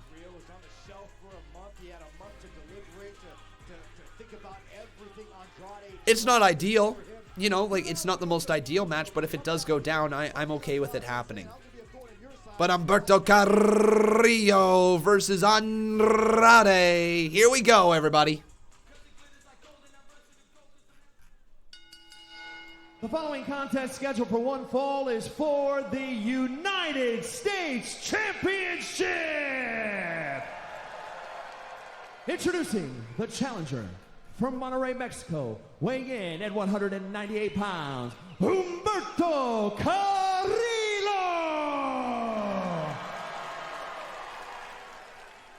And his opponent, accompanied to the ring by Zelina Vega, weighing in at 215 pounds, he is the United States Champion, Andrade!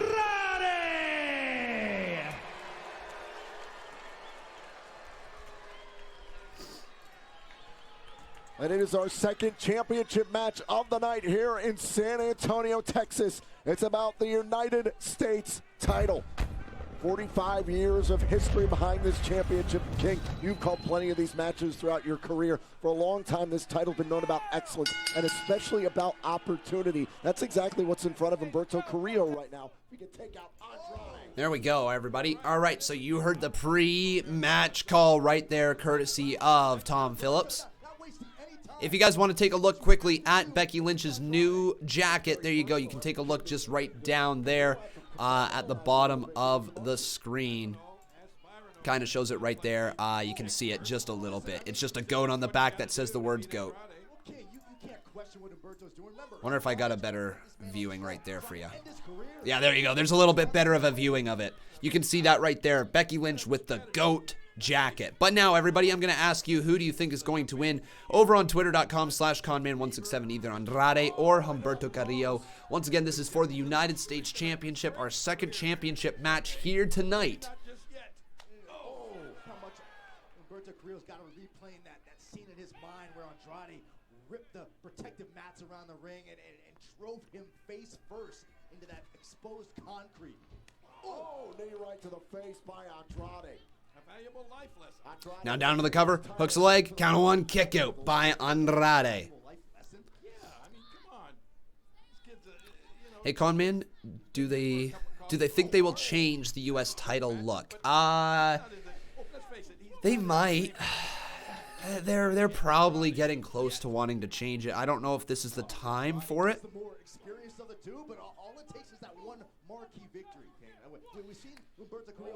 Like, they got to be considering it, right?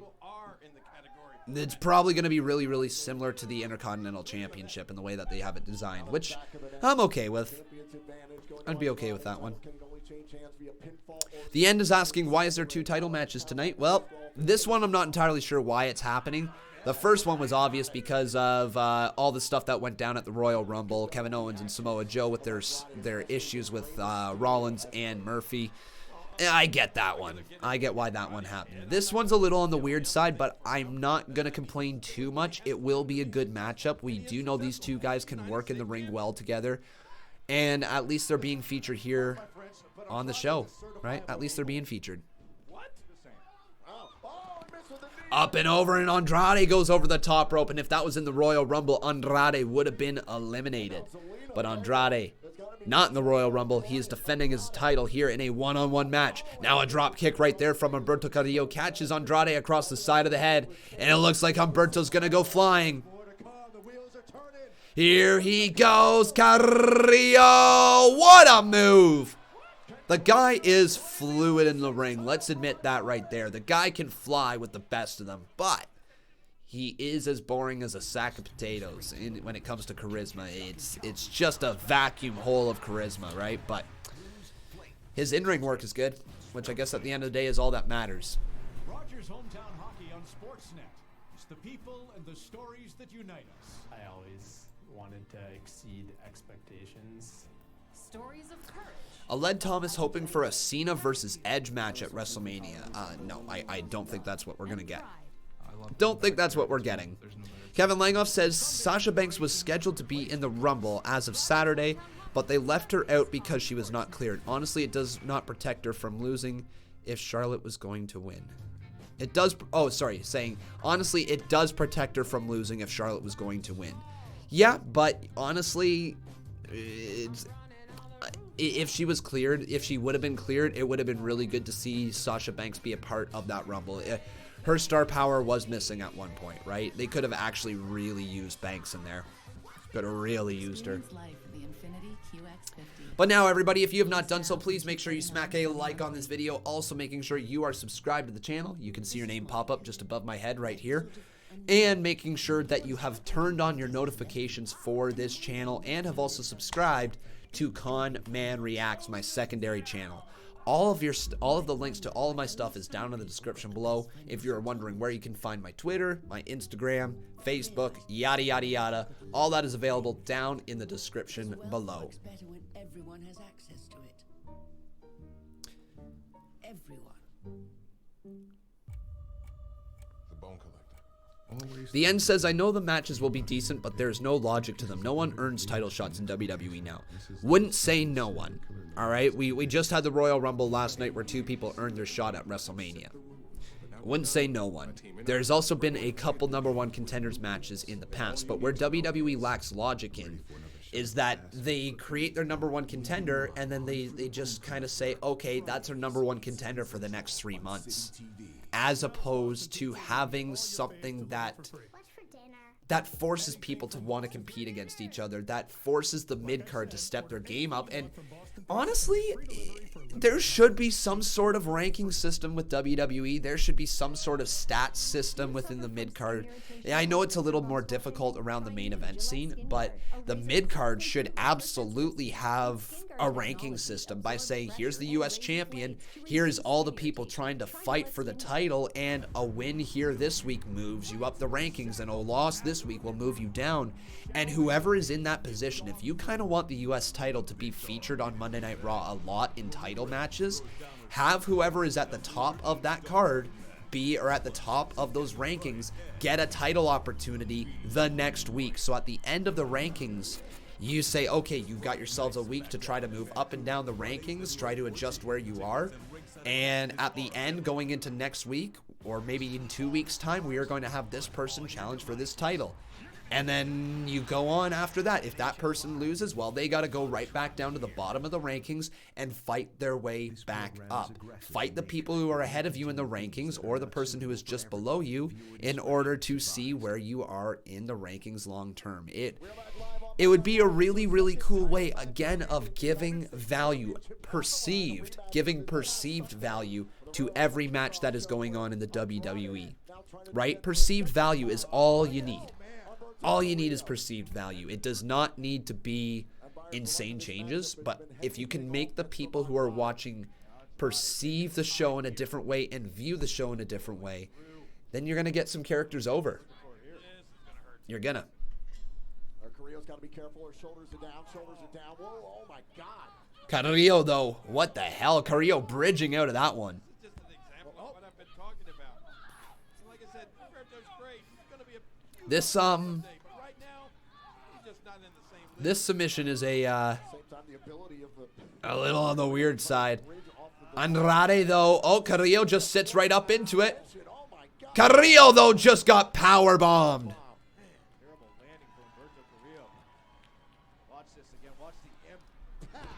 Is Becca a cover-up for Vince McMahon? No. Becca's my girlfriend who I've been dating for 2 years. I don't know Vince McMahon. I'm just a guy online. Thank you, Kevin Langoff. How you doing, man? He says, I think we are getting a GOAT match at Mania with Becky and Charlotte. LOL. We might. We might. Again, I repeat, I wouldn't hate it. I wouldn't hate that if that's the match. I would like it a little bit more if it was Shayna Baszler versus Charlotte Flair versus Becky Lynch.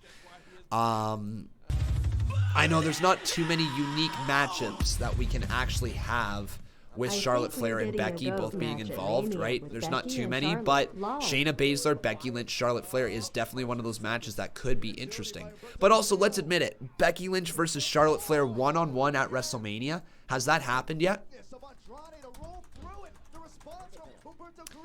WrestleMania, was it just one-on-one? No, because they fought last year at WrestleMania, but it was a triple threat. But I don't believe they have ever, Mania 32, did they face one-on-one? Mania 32? Wasn't Sasha Banks involved in that one? Hang on. Mania 32, Lynch versus Flair. Did that happen? Yeah, it's always been triple threats. Yeah, I was gonna say it was definitely a triple threat match. So yeah, you know what, guys? Really, when you look at that, they've never faced one-on-one. Never.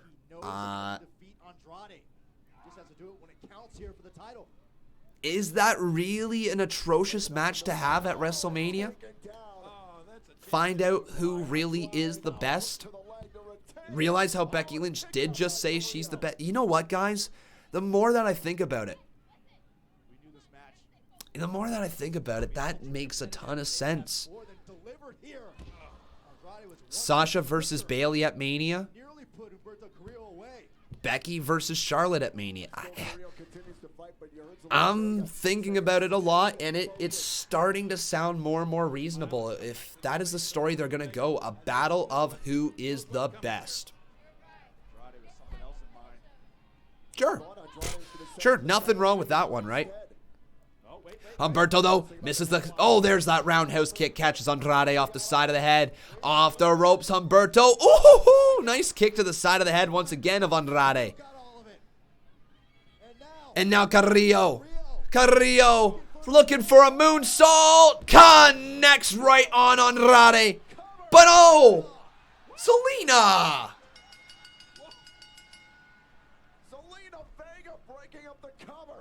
Here's your winner by disqualification, Humberto Carrillo. And still, Richie Cook, thanks. United States Champion, Andrade. Selena sacrificed herself. Humberto going right after Andrade, though. Man, Humberto actually really furious here. So,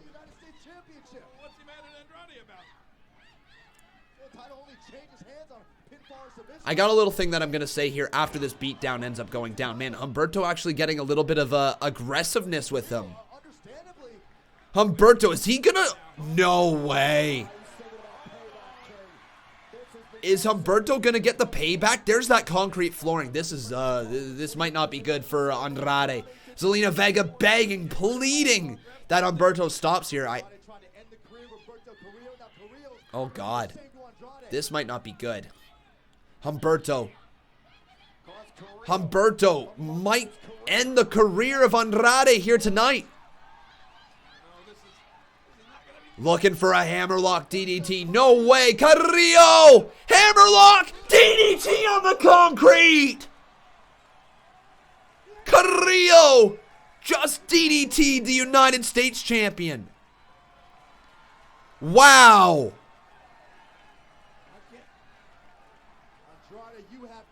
Now, here is my issue. WWE, you idiots. You straight up idiots. If you would have done that last night at Royal Rumble, this match would have made sense to happen. Idiots! If you would have done that at the Royal Rumble, that would have made sense for the rematch tonight. Like, think about that. Think about that.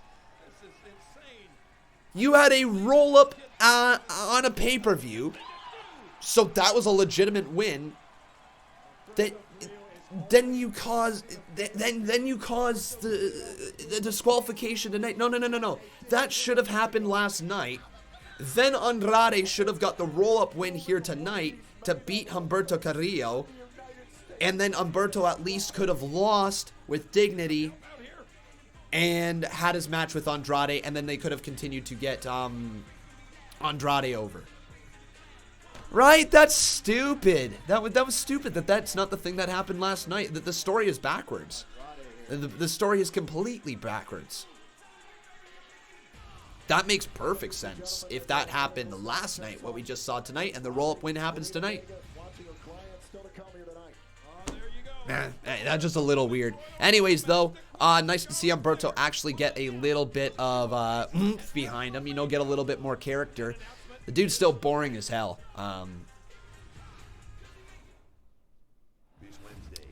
Rubber Clit says, last night, how could you end a pay-per-view title match in a DQ is exactly what you would have said. I don't know, actually. I don't know, because it's pre-show, and as long as the stuff that would have happened here tonight happened after that match, I would have been behind it, right? Personally, I'm okay with disqualifications when there is a reason for the DQ. Andrade was viewed as about to lose that match, and Zelina Vega, his manager, gets the disqualification so he can retain the title.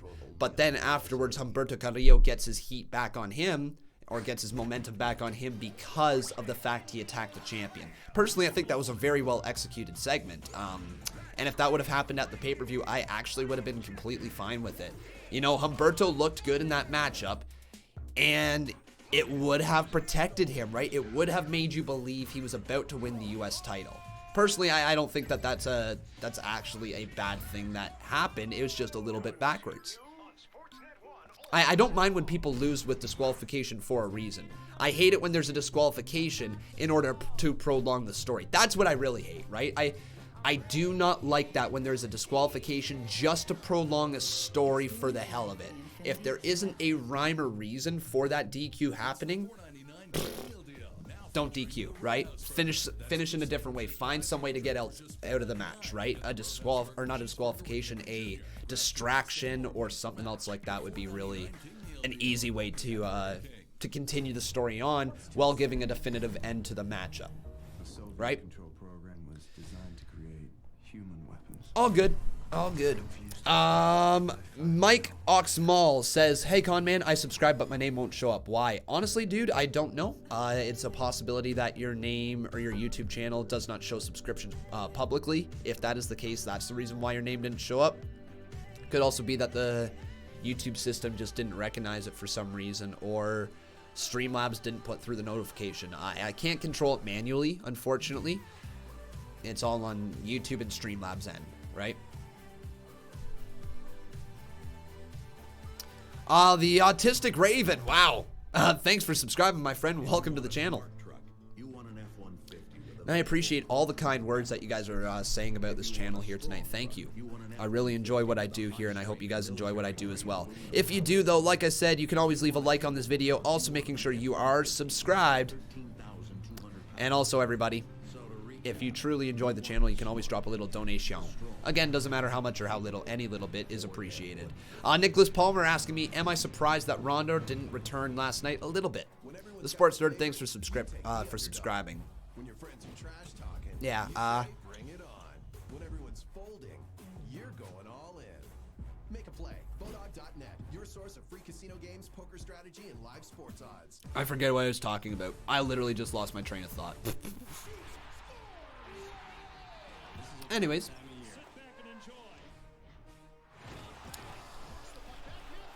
XX, thank you for subscribing as well. Welcome to the channel.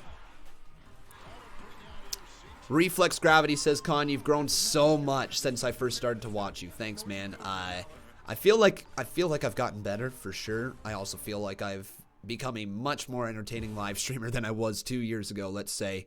But I'm always looking to improve. I'm always looking to work on my commentary. I'm always looking to expand my vocabulary so that we could have some fun commentary on the live streams as well. Tracy Jones, thank you. And I'm always looking to add new things to the live stream, right? And update it to make it feel like it's a fully immersive experience, right? Here's Edge's promo from 2011, everybody. Get more tests, and thankfully I did, because the MRIs showed that that I have to retire. I remember this like it's yesterday. I'm gonna miss all of this. Jason L. Bryant, thanks for subscribing. I tried to give you guys as much as I had every single night, and in turn, you guys gave it right back to me. So thank you. Thank you very much. 9 years ago. 9 years ago. I remember that like that was yesterday. Best scenario in my opinion is Charlotte versus Ripley, Becky versus Ronda, and Bayley versus Sasha. Would put tons of prestige on NXT title.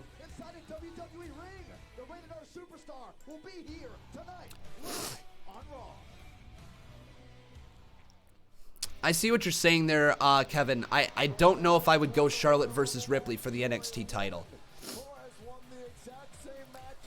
But that is definitely a dream match to happen down the line, right? Whenever Charlotte Flair and Rhea Ripley step in the same ring, it is going to be magic.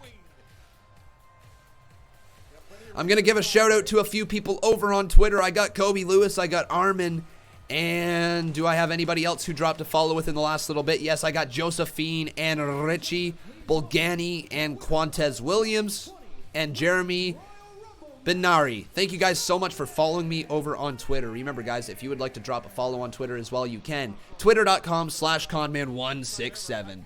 But here is the queen. Woo!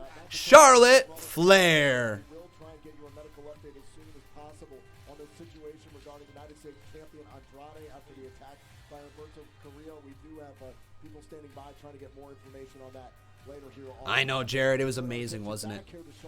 Time really does fly by there, Brandon. Really flies by so quick. I mean, last night was my 4th Royal Rumble I've streamed. 4. That's freaking 4 Royal Rumbles I've streamed on this channel. I don't know. That's just insane. We're probably going to get Charlotte Flair versus Sarah Logan here tonight, probably, I would think. But here we go. And captured the victory. And there you go. That's what it's all about. For those of you who missed last night, I won the Royal Rumble. I did something that I said I was gonna do. And I don't want to brag about it, but I mean, I do want to brag because that's who I am. I'm Charlotte Flair. This is a perfect promo that she needs to cut. Please, She is Charlotte Flair. Indulge me in my pride. So here are the highlights from last night.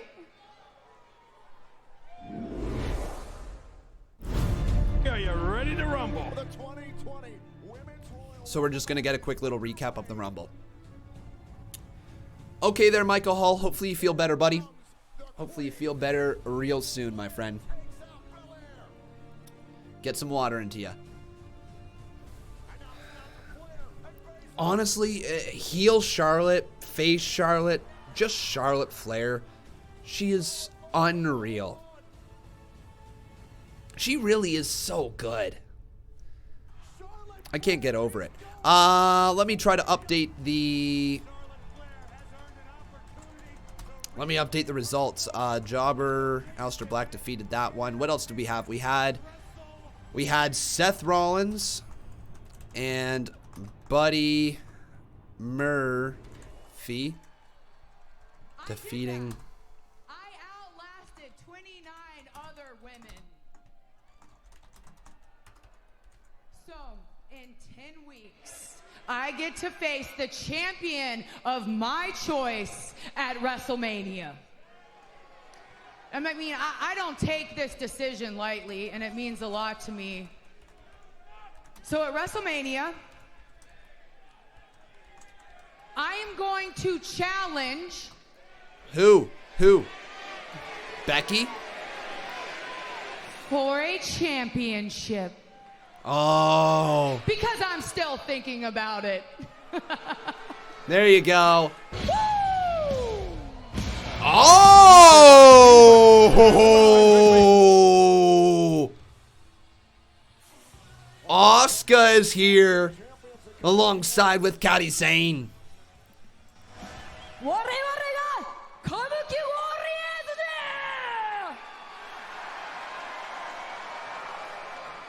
Charlotte! Congratulations! Yay! I don't think so! Naki nayarora! Oka boke gora! Nani royal rubber de katte kurteno ja! Omena kana easy peasy nanja!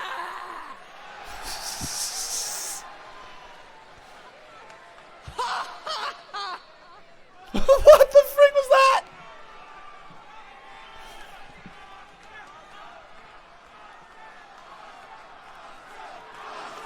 Anybody have any idea what Asuka's saying? I'm looking too good for Wait, Charlotte. I mean, I know you won the Royal Rumble in 2018. You want to celebrate with me? Okay. If I went into Women's Royal Rumble, I would have won. So Asuka saying if I was in the Women's Royal Rumble, I would have won. Are you challenging me? Whoa!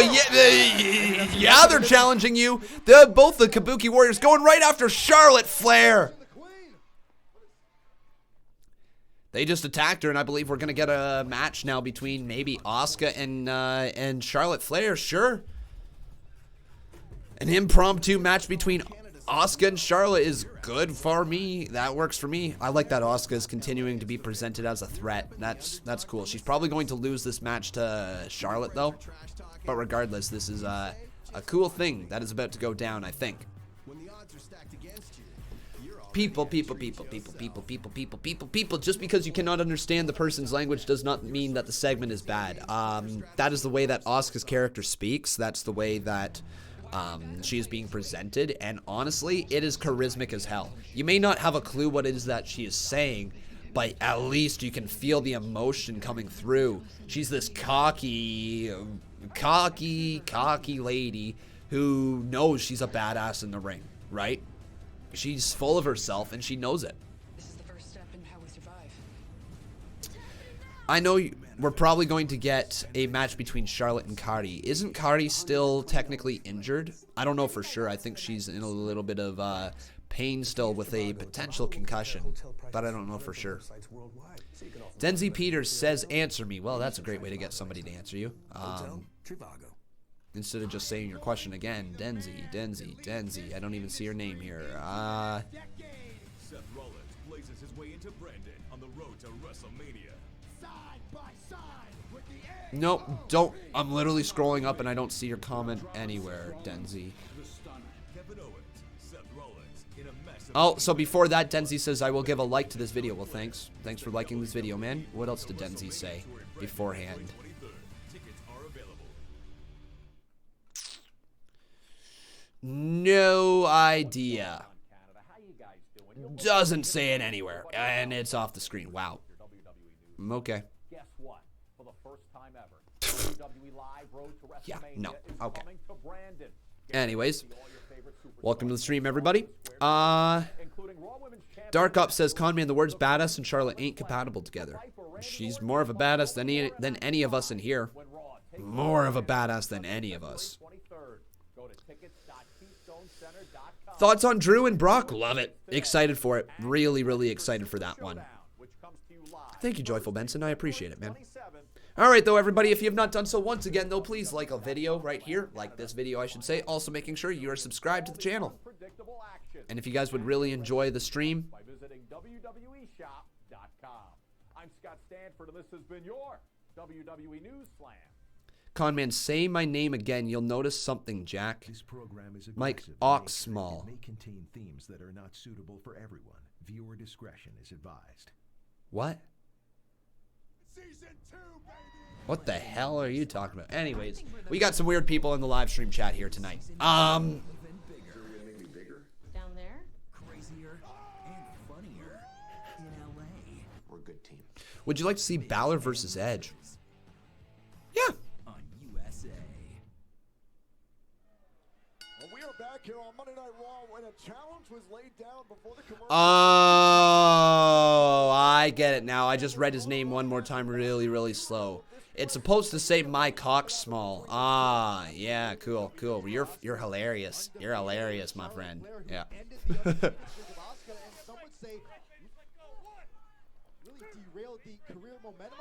Right up there, though. At the same time, King, it appears that Asuka has regained her momentum, albeit granted she lost the Raw Women's Championship match last night to Becky Lynch, but still, Asuka appears. So let's ask you guys the question here over on twitter.com/Conman167. Who do you guys think is going to win this matchup?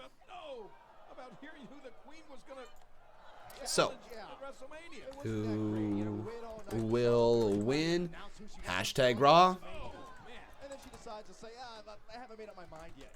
Charlotte Flair, or will it be Asuka? Cool, so we got ourselves Asuka versus Charlotte Flair here tonight on Monday Night Raw. Actually a big-time matchup. Big-time matchup. But nonetheless, the Queen has not made her decision yet for which title she will challenge for at WrestleMania. Yeah, and Asuka comes out here and Wally Hijaz asking me a question that I don't know how to answer. He's asking me, do you think I will be picked for the draw? It's a draw, man. You know, you're in it. You have just as much of a chance of winning the draw as every other person in the draw, right? There's zero way that I could say you've got a chance of winning it over anybody else. It's a random pick, buddy. Charlotte Flair goes over, rolls through, arm drag to Asuka, right around and holds on to it there. Tristan King 167, thank you very much, my friend, for your $1 dono. I appreciate it, buddy. Hope you're enjoying the show.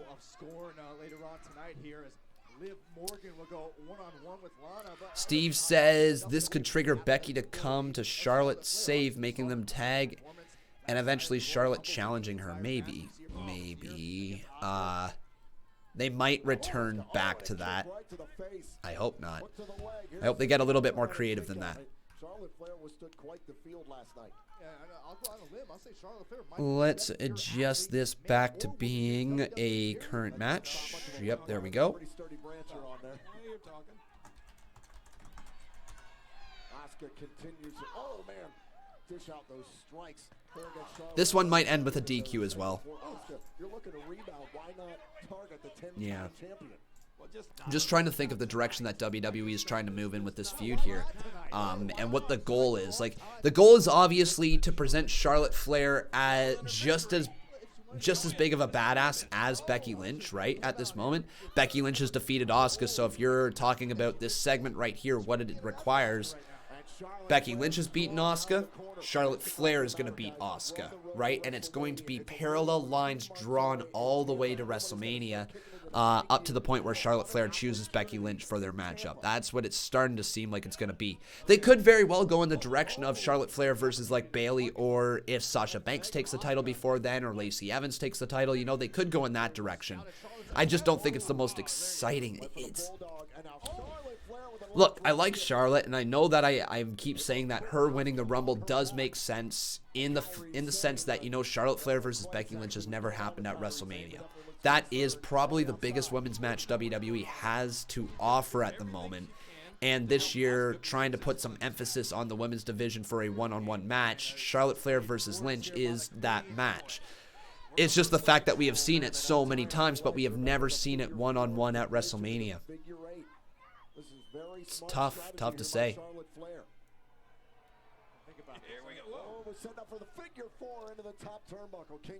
There is a female Money in the Bank. Yes, there is. Going for a German delivered, and Asuka lands that one perfectly, and Asuka is now back in the driver's seat here. Cobretti says, just no more triple threats, tired of triple threats. Personally, I would still be okay with a triple threat of Shayna Baszler versus Charlotte Flair versus Becky Lynch. Personally, I would be okay with that one. I don't want to see any other version of a triple threat match, though. You know, I don't want to see Ronda Rousey put back into the fray for this year's WrestleMania. I would almost rather see Ronda Rousey go up against, like, Bayley or something if they wanted to return Ronda, or Ronda versus Sasha, the rematch, you know, at Mania. Could be kind of cool. They could do some different stuff with that if Ronda Rousey was coming back. Going back, trying to get the positioning again, perhaps for another German suplex. Trying her best to block it. Oh, no. This is bad. Javier Santana says, why do you marks always want... Well, that's nice. First of all, dude, you're a mark as well, being in the live stream chat like this, just so you know. We're all marks in here. Want to know what the term mark actually means? The term mark means that you're the intended target of what is going on in the ring. They are trying to draw that reaction out of you, right? So you calling other people marks while caring about wrestling means you're a mark as well. Just get that through your head. Second of all, it's not necessarily about wanting 80% of the roster to be protected. It's about wanting the reasons why people lose and when they lose, and making wins and losses mean more, right? If you lose with a purpose. If you win, there best be a reason why you won. Lighten up the Empress. Charlotte Flair now looking to set her up there on the top rope. Charlotte, what is she looking for? Oh, no. She might be looking for the Spanish Fly. Oh, no. Oh, pushed off the top rope, and Charlotte takes a tumble. Asuka stands tall, and I believe we're going to go to commercial break. Yes, we are. All right, everybody, if you have not done so, please make sure you leave a like on this video. Also, making sure you are subscribed to this channel. And as always, guys, if you have not done so yet, please make sure you leave a comment right in the live chat. Say hi to me. Dark Up says, I'm not a mark, I'm a fan. I'm sorry, buddy, but you're our mark. Dean Gamer, dude, why the hell are you saying I'm blind? He says, Mon, I just answered. I said he's not showed up yet. Oh, he's talking to somebody else. Sorry, not talking to me. Hey, Lou Dog. Hey, Lemmy the Lemon. How you doing, my friend? Welcome to the stream.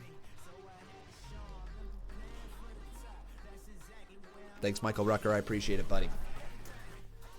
Orton versus Edge in the future.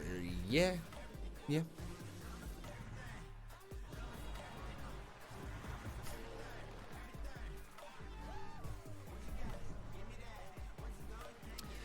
Do I want to see Natalya and Beth Phoenix have a match?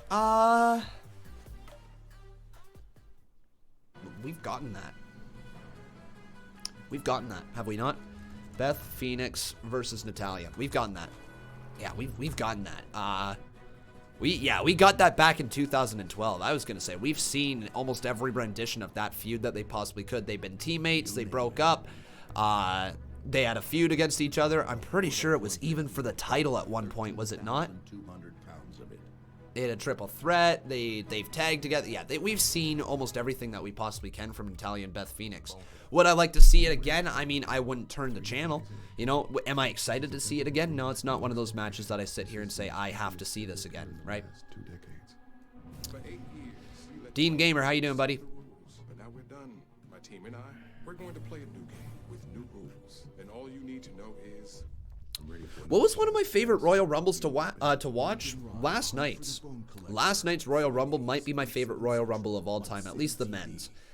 I loved everything about that men's Royal Rumble. The way that they presented Brock Lesnar, the way that they had baby faces going in trying to team up to take out Brock Lesnar, the fact that it was Drew McIntyre who eliminated Brock is awesome. They're calling this Big Mac with bacon. They're calling it Big Mac bacon. You can't say Big Mac with bacon. Why not? It's a proposition. Look, this is bacon, right? Yeah. This is me, right? This is me with. It was really entertaining. What's my favorite feud ever? Oh, God, you guys are asking some hardball questions here tonight. Putting me on the spot. My favorite feud ever. This program is aggressive in nature. Shawn Michaels versus Chris Jericho. 2008, 2010, whenever that was, whenever Chris Jericho threw on the suit and smashed Shawn Michaels' face first into the Titantron. Love that feud.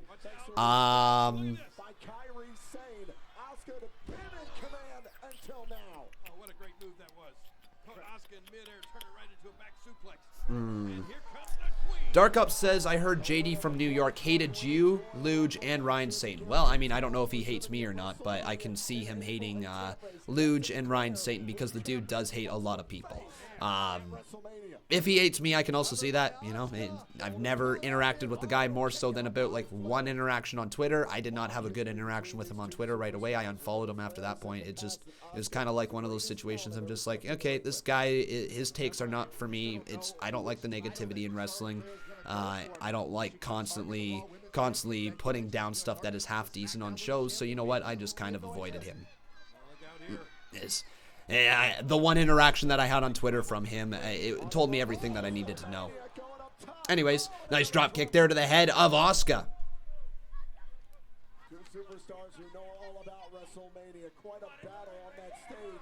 Jawbreaker right there to Charlotte Flair as well.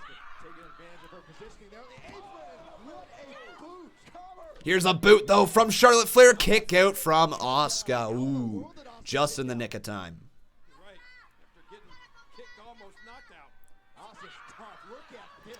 What was the result of the tag team match, Conman?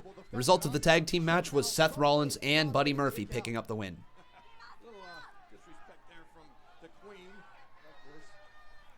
Guys, let's not start doing that, right? We're just here to talk about wrestling. We don't need to put down other people as well. It's okay if you got personal feelings about somebody, but you know what? We know, right? It's all good. Oh, what a roll through. Oh my God, what is this move? What does Asuka have locked in? Holy moly. Here to the cover. Asuka trying to get the cover, but somehow Charlotte Flair rolls through. But now she's got her transition right into a modified Hell's Gate. That right there's a triangle hold. A triangle hold caught deep right now.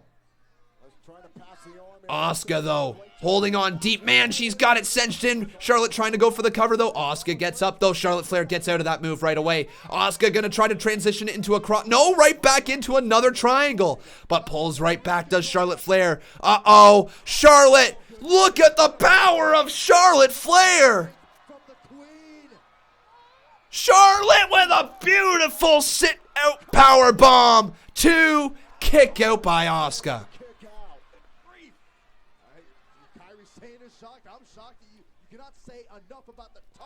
Wow. How you doing there, Nick Kerr? Welcome to the live stream, my friend. Nice to see you. Oh, a beautiful reversal there by Asuka. Countered the natural selection. I had to turn off Raw because there were too many shows being recorded. Going to stay here and listen to what happens. All right. Statical Gaming. How you doing, my friend? Welcome to the live stream.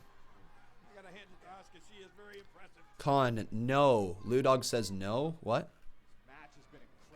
What are you saying no to there, Mr. Ludog?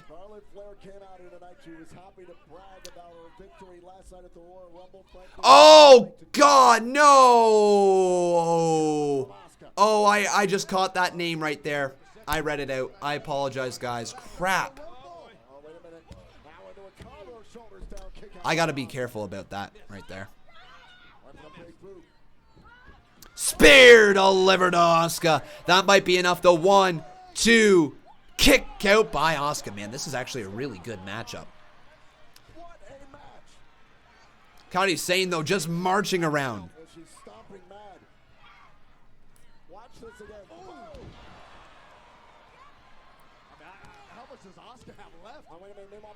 Thank you, exclusive Alex. I appreciate it, buddy. Trying to set up the figure 4 leg lock. Asuka, though. Asuka, did she counter it? No, she didn't. Charlotte Flair's got it locked in now. Charlotte Flair's got it locked in. Gonna try to bridge all the way up into the figure 8. Asuka is caught in the figure 8.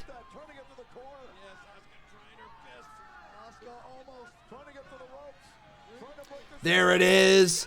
Bridging into it. Asuka. Twice as good as her daddy's. Wait, Kairi! Kairi with an insane elbow! And Kairi makes the save for Asuka. Uh-oh. And I bet you we're going to see Becky Lynch come make the save. Becky Lynch has got to come make the save, right? Kairi attacking Charlotte Flair. Kairi. Oh, she can't do that, though. A hammer fist across the back of Charlotte once again.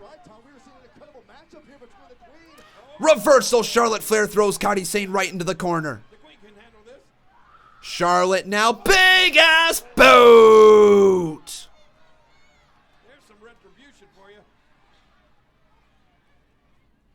Rolls to the outside of the ring. And Asuka is pissed off at Charlotte Flair. Kairi Sane causing a disqualification. And as a result, Charlotte Flair wins the matchup.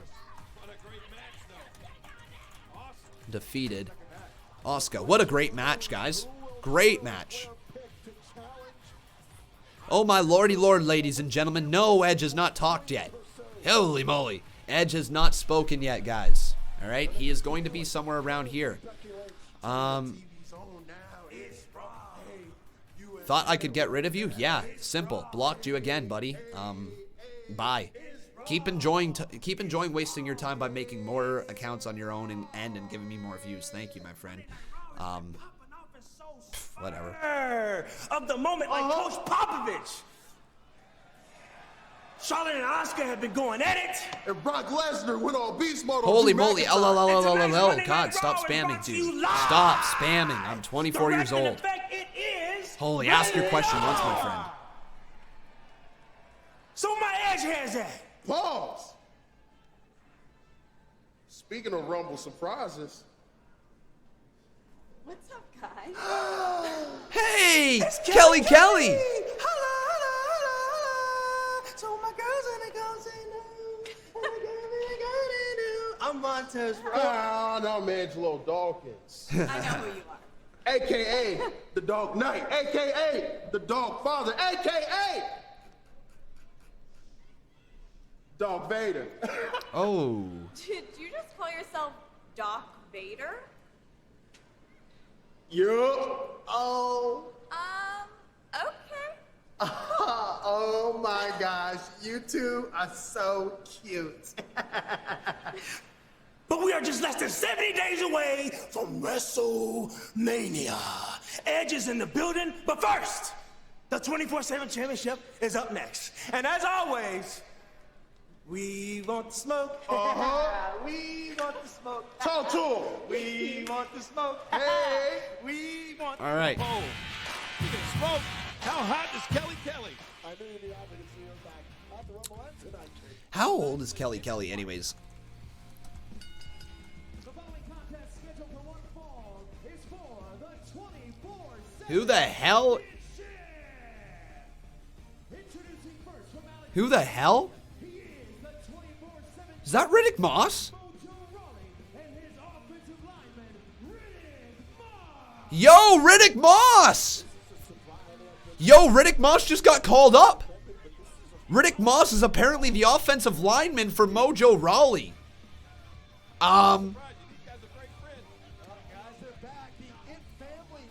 Okay. Mojo Rawley versus Riddick Moss. Or is it versus Riddick Moss, or is he just with them? Guys, do you not know who Riddick Moss is down in NXT? Riddick Moss has been in NXT for a little bit now. Let me get you some information here on Riddick. WWE. So, Riddick Moss, ladies and gentlemen, he has been in WWE for quite some time now, I'm pretty sure. Yeah, he's 30 years old. And he debuted in 2014. So, he originally attended the University of Minnesota, where he played for the Minnesota Golden Gophers football team between 2008 and 2012. He graduated college, and then he attended a tryout camp with the Miami Dolphins, but was not signed to a contract. In October of 2013, Rallis attended a WWE tryout after contacting Jim Ross. So then Rallis then signed a developmental contract with WWE in early 2014 and began training at the WWE Performance Center. He made his professional wrestling debut on December 18th at an NXT live event in Tampa, Florida under the ring name Dig Rallis. He made his television debut on the May 27th, 2015 episode of NXT, working as an enhancement talent alongside of Elias Sampson in defeat to Blake and Murphy. So he actually made his debut by teaming with Elias. Interesting. Rallis made further occasional television appearance as an enhancement talent during 2015, losing to the Hype Bros and Samoa Joe. In August of 2015, he adopted the new name Riddick Moss, a tribute to former NFL player Randy Moss. In October of 2016, Moss began teaming with Tino Sabatelli, calling themselves the God-Gifted Athletes. Remember Tino Sabatelli? Yeah. With the two of them competing in the 2016 Dusty Rhodes Tag Team Classic, where they were defeated in the first round by TM61 on October 12th episode of NXT. Moss made a further appearance on the January 4th, 27 episode of NXT. 2017, episode of NXT. Again teaming with Sabatelli in defeat to the Revival. Moss and Sabatelli made another appearance on the May 10th edition of NXT, losing to DIY. The duo had their first televised victory on October 25th episode of NXT, defeating the team of Oni Lorcan and Danny Burch. In early 2018, Moss and Sabatelli entered the Dusty Rhodes Tag Team Classic, losing to Sanity in the first round. So they were in 2 years ago's Dusty Tag Team Classic. On April 25th, during a match with Heavy Machinery, Sabatelli ditched Moss, thus ending the team. In May of 2018, he tore his Achilles tendon that would require several months of rehab to recuperate. He would then make his return on November 30th, 2018, PCL's cut right in half. losing to Matt Riddle after a surprise appearance. In March of 2019, he started being managed by Robert Strauss, now known as Robert Stone, the manager for Chelsea Green. On the May 8th episode of 2019 of NXT, Moss competed in his first television match since his injury in a loss to Raul Mendoza. So essentially, he has been an enhancement talent for his entire time. But here is the unique part, ladies and gentlemen. The guy has been not featured down in NXT. But he's got a good look to him. He's actually pretty impressive in the ring. I just don't know if he's got the mic work. But here's the thing, he is being introduced on WWE TV now. They've got a plan for him, right? They're not calling up from NXT unless they've got a plan for the superstars now. So we'll see what goes on with Riddick Moss. Seems like he loses a lot. Well, yeah, he's been an enhancement talent his entire career, right? He has, I believe, one win under his belt on TV. One, right? So it's not like he is a hyped up prospect. But he is definitely one of those guys who have come along slowly. And when you talk about guys who come along slowly that you don't expect to get called up to the main roster, you look at Braun Strowman, you look at Elias, you could look at Riddick Moss. Champion actually about to defend his title inside a ring? No way. Look, I told y'all I wasn't running and hiding with this. This is no longer the hide and go seek cowards championship. Nah, anybody can get it anytime, any place. I don't care if it's in this here ring, backstage, the gym, or your mother's house. Wow. don't matter. But like any franchise quarterback knows, you need a strong offensive lineman to watch your blind side. Cool. That's who Riddick Moss is. Introducing, for the first time ever, Riddick Moss! There he is. There's Riddick Moss, ladies and gentlemen. He got called up. So anybody that wants to come and take this from me, know that you're about to get blocked. I like it. So let me get this straight. It is not the hide and seek, but he hired an offensive lineman to protect himself. Look, I can explain it to you, but I can't understand it for you. So, guys, personally, I hope this leads into like a football type of stable for Mojo Rawley. I personally would be A-okay with like a football type of stable for the lower card for the 24/7 championship. Bring on some more ex-football players. Seriously, just bring on ex-football players. WWE has a lot to offer. That could be you know what? That could be a fine undercard stable. I would take a football type of stable. I don't know about you guys. Wouldn't be any worse than the Lucha House Party. Anyways, here's No Way Jose. I like that this is finally starting to be moved into the ring. I've been saying this for a little bit, that the 24/7 championship. Oh, going for a spear, taking out the legs of No Way Jose was Mojo Rawley. And now Mojo Rawley right back into the corner with a running right hand. And look at the dude who stays hype. He don't just get hype, he stays hype. Mojo drops him into the mat. Is that his finishing move? 1, 2, it's over. Wow. 24/7 championship defended. You know what? That's fine. They're building up Mojo. Honestly, the undercard championship, the 24/7 title. Wait, who the hell is? No way! No! 2! Mojo is. No! Who the hell was that? It's R-Truth! R-Truth is the 24/7 champion again! Uh-oh. But Riddick Moss blocking the way of truth. Mojo Rawley has him up. Mojo plants him into the mat. Into the cover. 1, 2. Mojo Rawley recaptures the 24/7 championship. Putting over Riddick Moss a little bit. So now Mojo, 24/7 champ again.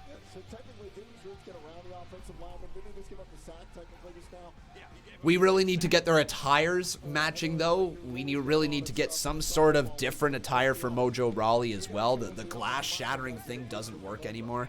Yeah, get some sort of football lines drawn underneath his eyes, right? Same with Riddick Moss. You know what, guys? That should be their staple. Football lines, the black lines underneath the eyes, drawn on both on Riddick Moss and Mojo Rawley. Just like that. Simple. Something that connects the two of them, something that brings their attires together, something that stands out, makes them stand out on the roster. Draw those lines right underneath there. If you're going to have a bit of a football stable, get it.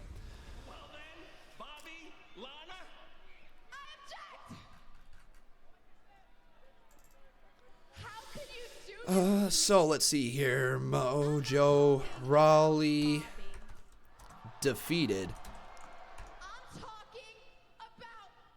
Who did he defeat there? No Way Jose. There we go. Asking me, why do I hate the Lucha House Party? Honestly, because of the Lucha House rules. Ever since those things were a thing in the WWE, I personally could not get behind the Lucha House Party even if you paid me to. That ruined them for me. It ruined them for me. It was the amount of time they went up against the Revival, burying the Revival for no good reason. One of the best damn tag teams in the world, losing to the Lucha House Party in weird-ass, stupid Lucha House rules things. I could not ever get over it. Anyways, though, I believe we're going to get ourselves Liv versus Lana. Yo, I've never seen a live chat so impatient to see somebody speak. Guys, Edge is obviously the main event. This is nothing new. This is really nothing new. You want to see it that bad? He's the main event. Right? People are making it a big deal, like, oh my god, you're making me wait to the main event to hear from Edge? Yeah, that's what a main event's supposed to do. It's supposed to make you want to wait around the entire show to see it. Cody Dobbs says, do you just complain about everything? No, not at all. Have you been watching the stream for longer than 5 seconds? Probably not. I praise a lot of crap. Apparently I'm also racist from Rare Unicorn. Dude, you're really annoying. Holy moly.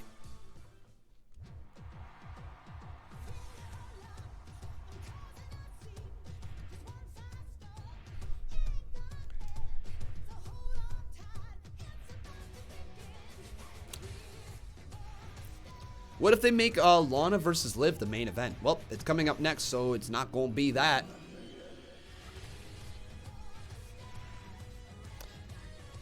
Glad you enjoy them, Alex Gabriel. Yeah, I don't try to hold back. Like, why be fake, right? Why be fake? Be myself. That's who I try to be here on these live streams. You know, sometimes I do become visibly annoyed with people in the live chat. That has happened many, many times. You know, I will admit, I am only human. And seeing people ask really sometimes dumb questions. Not everybody, obviously, not even remotely close to everybody, but there's a handful of people who do every single week. And it's just kind of like, sometimes it does draw on me. Hearing the same questions, seeing the same things over and over again, it does draw a little bit. I try to do my best, though. Lemmy Lemon says, when I first heard the word moonsault, I thought the commentator had said moonsaw, which sounded better in my opinion. Cool. With all your favorite casino games,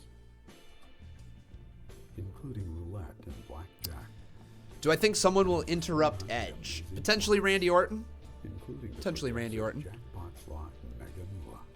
Should be really cool, though, to see Edge come back. I can't wait to hear Edge say what he's got on his mind. Overall, though, guys, tonight's episode has been good. It's been good. It's been good. I will say it hasn't been anything to write home about. It's dragged on at times, but still not bad. Not bad at all, really. It's been overall entertaining tonight. I'm looking at the time, it's 10:30. I don't feel like I'm bored watching this show yet, so overall they've done their job tonight. I don't know if there's any way that you can make a night like tonight super exciting in terms of storyline development, because all you're doing right now is, you got the development for Drew McIntyre versus Brock Lesnar, so you can start to build to that. But with the Royal Rumble just happening, WWE has to hit the reset button on a lot of feuds, and as a result, it's rehashing lots of things until they figure out what the clear direction of WrestleMania is going to be. I'm sure they've got some of their plans finalized for Mania, but I bet you a lot of it is up in the air, especially with AJ Styles getting injured. I bet you that has completely thrown a wrench in the plans WWE had in mind. To make people do things that they would never normally consider. Oh yeah, Lana's theme song is fire, man.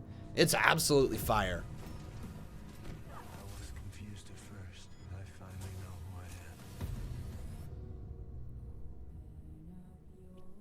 If Edge stays for good, do I think he will end up back on SmackDown? I don't know. Edge could very well end up on SmackDown for like a ratings boost and to add some overall intrigue to the show. Because let's be honest, SmackDown kind of needs it right now. Raw's been good. Raw's been really entertaining over the last, I want to say, month and a half to 2 months. This Paul Heyman era feels very different. I want to say at least since the start of the year, Raw has been very, very, very good. Overall, I have not had too many complaints with Monday Night Raw. Sure, we've had some crap segments. Sure, we've had some crap moments. But overall, it's been good since the turn of the year. This program is aggressive in nature. So SmackDown could use Edge for sure. Just whether WWE wants to do that or not.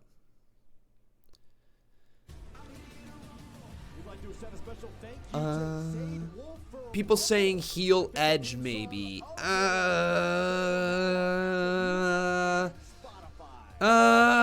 Heel Edge? I don't think so. I don't think so. I think that would be a weird one. Anyways, Lana.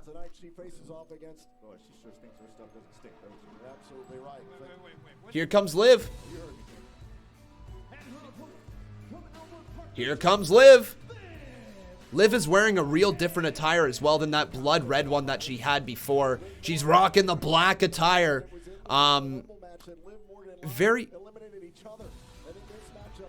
Very interesting. Liv Morgan going right after Lana here, and we've got ourselves the Battle of the Blondes. Okay, two things. Liv Morgan's theme music has just a bit of a vibe still of like Bray Wyatt. Is anybody else getting that? Like the Firefly Funhouse, just those little bells at the start of her theme song and the evil laugh right at the start of the theme. There's still something there. Oh, Liv just shoved right over that top rope and down to the outside. Just right at the vibe, there's a little bit of the evil laugh with the musical box turning. Yeah, you're right there, Steve. It's just, there's something there, isn't there? This doesn't feel like this is the character that Liv Morgan is supposed to be. It feels like this is almost just them stalling until we get the real Liv Morgan character, doesn't it? Here's the cover, count of 2, kick out by Liv. Oh, raging right there at Liv Morgan, okay. I'm going to try to update Liv Morgan's photo here, guys. Liv Morgan, man, the WWE.com. Here's another thing, guys. Another thing is that WWE.com has not updated Liv Morgan's photo. It is still the pink hair. Now, Liv Morgan has been involved in a very, very focal point storyline of Monday Night Raw with the Lashley and Lana and Rusev segment, right? So it's weird to me that WWE still hasn't updated her photo. Right? Very weird that they haven't updated her photo. And for me, that makes me think that there might be something else still. I know I might be grasping at straws right here. But man, there's just really, there feels like there's something else. Liv Morgan steps up and drops down right across the back of Lana. Face first, down goes Lana. Count of 2, kick out by Lana.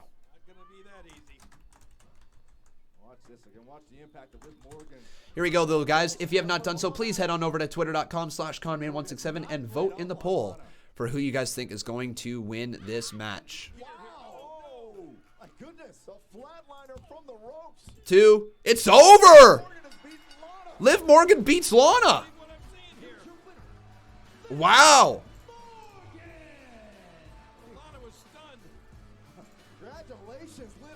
I guess that's a win. The right person won.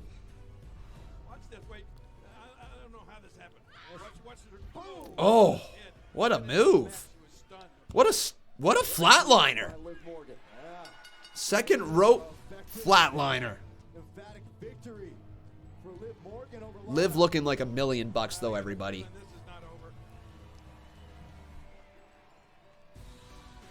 But there's just something with Liv there. Something different. Here's Rowan.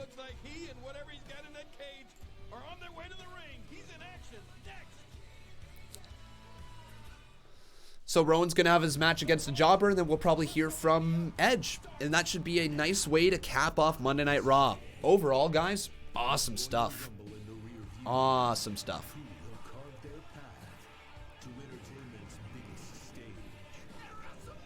I messed up my words there, Mark Kearns. Hey, I messed it up. Don't rip it in my face, buddy. Who the hell is Deez? Rare Unicorn. I have seen you ask about Deez about probably 20, 50 million times. Who the hell is Deez? Let me look him up, all right? I'll answer here. Nope, you said Deez Nuts. Let me just go right here. WWE. Oh, boy. Deez Nuts goes in WWE. Oh, boy, yeah. No idea what you're talking about.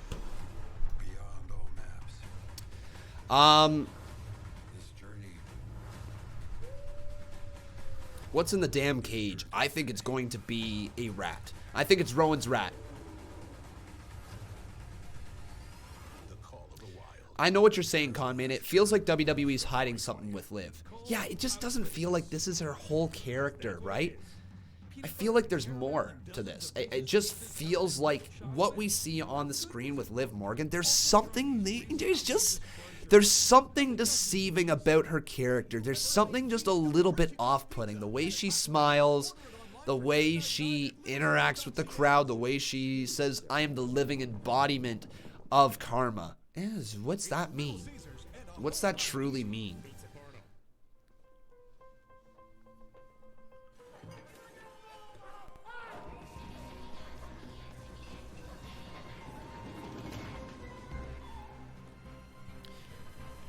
Rare Unicorn, you seriously asked about when is Dee's debuting for about an hour and a half straight just to say Dee's nuts. I will give you credit. You are committed to your terrible joke. Good job. 135 Degrees saying, do I have a job? Yes, sir. My job is entertaining everybody watching the live stream here today. The people who will be watching tomorrow, the people who will be watching on Wednesday, the people who will be watching on Friday, the people who joined for the Royal Rumble last night, and the people who watch the Conman Universe every Monday, Wednesday, and Friday. So I do create content for people. People watch it, they enjoy it, and they support the channel to allow me to continue creating the content for them. So yes, this is my job, and I do not try to hide that, right? I'm very lucky that this is my job. I'm very, very, very fortunate to be in the position that I am, but I work my ass off for it as well, right? I mean, I don't miss many streams.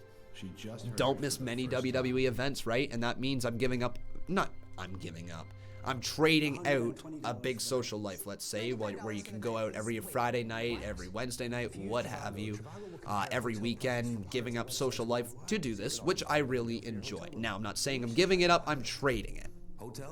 That's the best way to look at it. I'm trading something that I enjoy to do something that I enjoy. Why so many dislikes? Do you think you are good? Well, thank you, Gino Cortez. The reason that we got 37 dislikes right now is because people tune into the live stream expecting to see the live show, and they see a person talking about it. Now, I don't know how else I can title the live streams to let people know that it's a live reaction any more clearly, but I try my best. But people do get confused sometimes and come in the live stream, leave a dislike, leave a hate comment, and then leave, right? It happens sometimes. We are back live on Monday Night Raw. The path of destruction. Leroy Dominique says, you don't work hard like working outside, but you still work hard. Well, yeah, no, there's different types of working hard. There's manual labor, and then there is creative labor, right? Creative labor is coming up, creating content, making things happen, but it doesn't necessarily take the physical aspect of like creating, let's say, a driveway. I've never been a person who really enjoys manual labor. Granted, I did work for 4 years as a maintenance person at a provincial park, and I got more than enough labor hours there, right? Cutting grass, weed whipping, filling potholes, cleaning bathrooms, you name the maintenance, I did it basically. Electrical, all that, right? Changing light bulbs, fixing showers, everything like that. Conman did that for 4 years straight. I'm very lucky to be in this position now where I don't have to work manual labor, because I still would if I had to, right? I absolutely still would if I had to, and I tell Becca that every time, you know, I'm like, if this YouTube thing just ended tomorrow, I would go right back and I would get another job and I'd work my ass off there and I'd earn money, you know, that way, just like many, many others do. But until that day comes, if it ever comes, I'm going to work my ass off creating content and entertaining as many people as I possibly can. Anyways, we got ourselves a matchup right now between Eric Rowan, I should say, and a jobber. And it looks like the jobber's about to be crushed into the corner. Marino says, LOL, you'd never make it in the real world. Nice to see that you know exactly who I am. I made it in the real world just fine for a bunch of years, working my ass off, get myself through school, you know, all that stuff. But it's nice to see that you're making a judgment off of a 5-second video that you watched online. Good to meet you too, my friend. No, I'd work my ass off if I had to go out in the real world and make it that way. I would. Here's the cover. 2. It's over. Rowan wins. Here's your winner, Eric Rowan. Another victim. Rowan picks up the win. Eric Rowan. Poor guy. Almost got kicked into the next state. Anyways, though, guys, I hope you are enjoying the show. If you are, make sure you leave a like on this video. Also, making sure you are subscribing.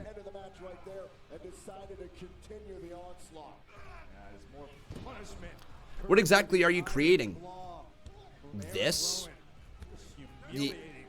This that you are watching right now. You see all of the overlays? You see all of these people that I put up on the screen? You see all of my commentary that I talked for 3 hours straight? You see all the people that I've been interacting with in the live stream for 3 hours straight? You see the text scrolling across here? You see the stuff that is scrolling across all there? I created all this. All this. Created by me. Right? If that's not creating content to you, I don't know what is. I'm a live streamer, right? I'm sorry that being live isn't viewed as creative as, say, editing videos, but if you want to see me edit videos, hey, yo, go over to Conman Reacts, my second channel, where I edit all of the live stream clips from here today, from the live stream, my reactions, upload them over there. And then if you want to check out some other content on my channel, you can go back to 7 years ago when I made content on this channel before it was even my job, and I have about 500, 600, 700 Minecraft videos that you could go watch. Dude, I've been creating content for 7.5 years. This isn't just a thing that happened overnight for me. I worked my ass off. This has been a dream of mine for a while to be able to be in this position where I am able to create content and earn revenue from it, right? But I've been creating content for 7.5 years. People want slow mode in here? Okay. All right. We're gonna go with slow mode here, guys. Give me 2 seconds.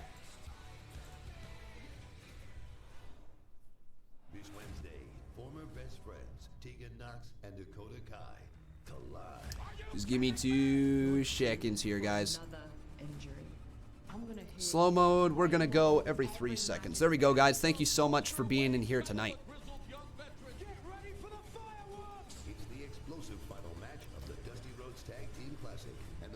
Wow, are we ever getting spammed hit here hard? Holy moly, guys. Live this Wednesday, 8/7 Central, only on USA. Oh, sorry, Daniel. I apologize. I've been a little bit triggered this live stream, just a little bit, right? A little bit on the, I guess you could say the agitated side. We've been dealing with a little bit of interesting comments here today, so I apologize if yours was not in a negative light. Jared Myers, how you doing, my friend? Welcome to the live stream. It is great to see you. Thank you for subscribing. Welcome, welcome.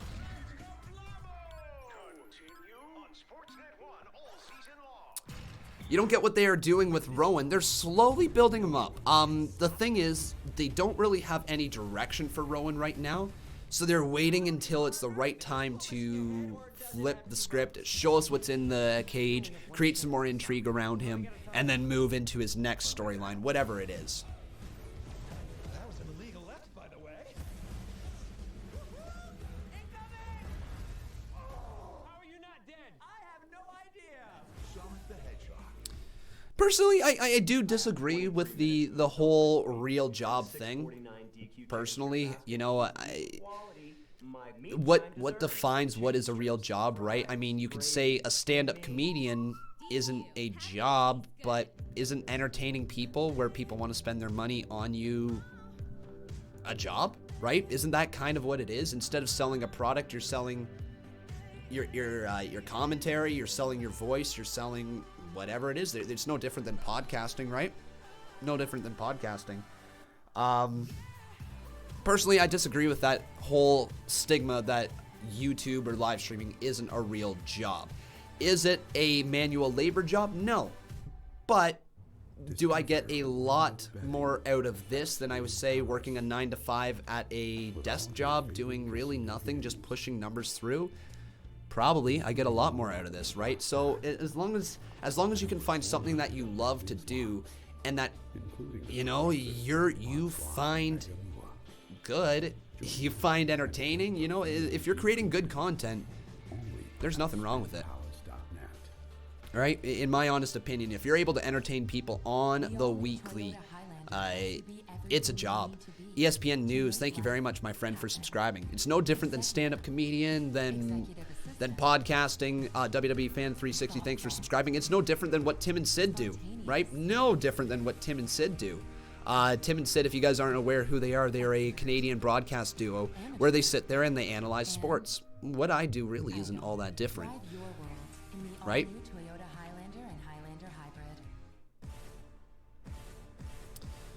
Thank you guys. I appreciate all the kind words. How do you pay your bills? With this, through my job. Thank you, Roger Dodger. I appreciate it, buddy. Exactly, Mark Cody. It'll eventually, the stigma will be shedded off of it as well, right?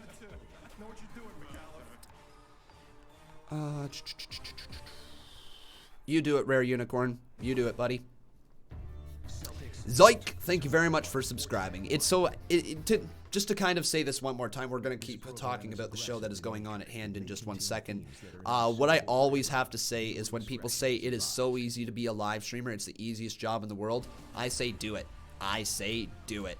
Please, please, please try to sit down for hours and hours on end, multiple times a week, on the same schedule, at the same time, every single week, entertaining people when you sometimes don't want to entertain people, talking to people when you sometimes don't want to talk to them, and just trying to create good content for all the people that are watching, right? If you're having a bad day, it doesn't matter. You got to put that behind you when you step on live, right? If you don't want to go live, if you've got other stuff going on in your life, you can't really necessarily just back out of it, right? You have a lot of people relying on you. It's not simple. It's not laying brick, but it's not simple, right? Anyways, here we go. It's Edge. Come on. You think you know me? Yeah! The Rated R Superstar Edge. Oh, he is here. Going right after Tom Phillips, Byron Saxton, and Jerry the King Lawler. The Rated R Superstar is here. Michael Renta, thank you for subscribing, my friend. And he is, he's here.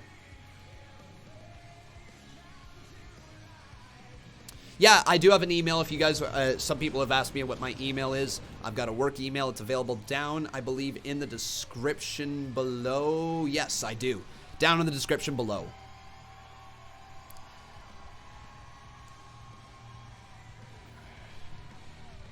Arif Zarman says, live streaming 3 to 4 times a week isn't easy, but working 9 to 5 Monday to Friday is easier than that. Not what I said. Not at all what I said. Maybe it came across that way. I apologize. No, I'm saying laying brick is harder than what I do. Working a 9 to 5 obviously is, it's a different type of work. It depends on the job that you have. Working a 9 to 5, just going to a place doesn't necessarily mean that it is harder than live streaming. You could just be sitting down at a desk putting numbers into a computer, right?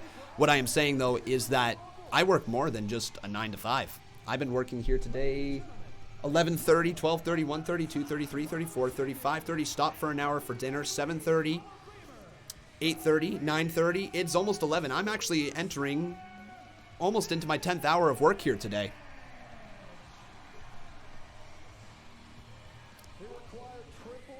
Here we go, though, everybody. Edge has arrived, and Edge is down to speak. He's back here, ladies and gentlemen. The Rated R Superstar, Edge. What a return in that Rumble match last night. All right, Yoshi Turtle. I'm just going to stop addressing you, man. You know nothing about what it is I do here. All right, clearly. I'm going to be done addressing it. I don't have to defend myself. Here we go. Here's Edge.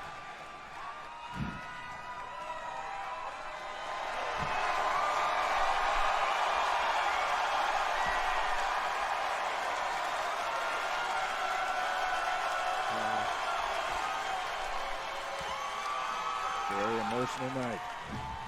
Amazing stuff, guys. Never thought I'd see this.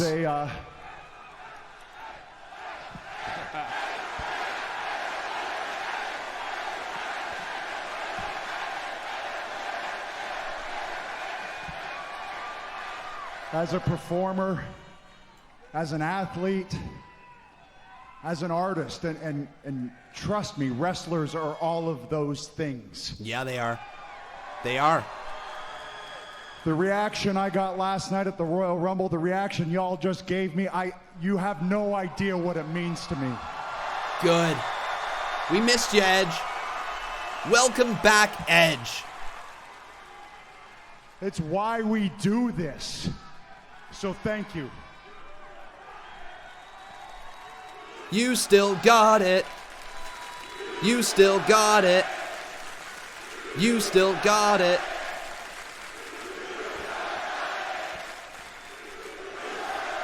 You're damn right I do.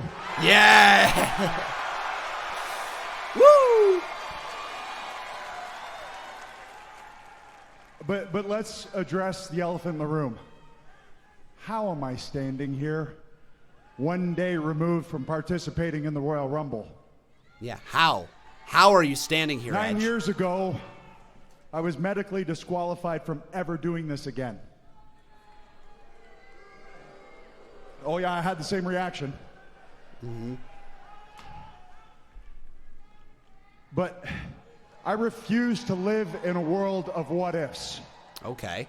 The second I ask what if, the very next second I get to work making that what if disappear. Really? So amazing. I can't believe we're seeing this. You know, and over the years, I started to feel pretty good. Wow. That's cool. And I asked myself, what if? What if? Oh, this is so cool. What if I came back home? 9 years, guys. 9 years. So I got to work. Welcome home. Welcome home. Welcome home. Welcome home. Oh, God, I'm going to cry. I'm actually going to shed a tear for Edge. So I got to work. I got a second neck surgery, and then I busted my ass. I got in the best shape of my life at 46 years old so I could step back in here. He really is in the best shape of his life, folks. He looked amazing at the Rumble. So I could step back in here and end my career on my terms.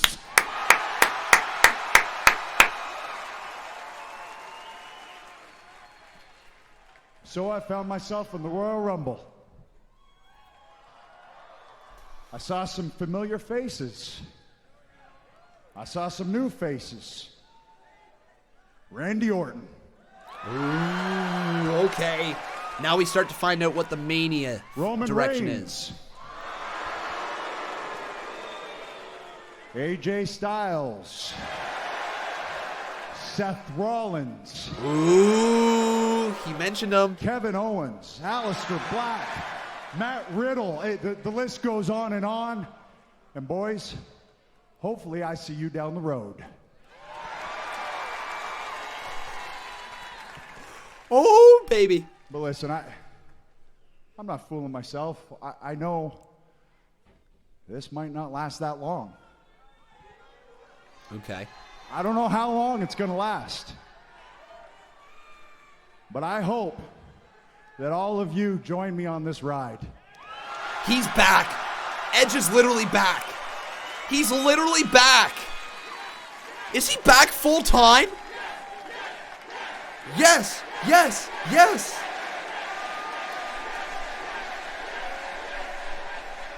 Man, that's my first yes chant. I got to thank Daniel Bryan for that. That's pretty cool. Oh, that's so neat.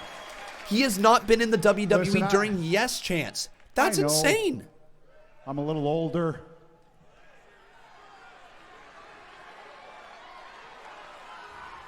I know I'm a little bit grayer. I know I got some crow's feet. But it's the roadmap that got me here. And I have one thing One thing that you can't fabricate, you can't fake, you can't force down someone's throat and tell them that you have unless you have it. And the way you know is you look someone dead in the eye. I have grit. Yo. Ho, ho, ho.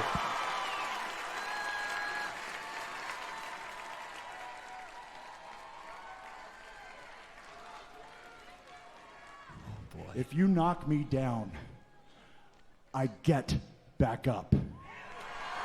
Cool.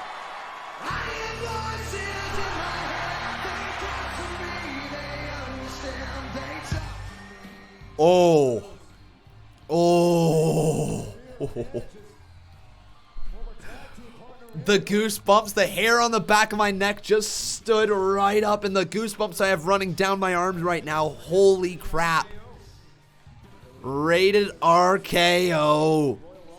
We saw them reunite last night at the Royal Rumble, and they are here out tonight together.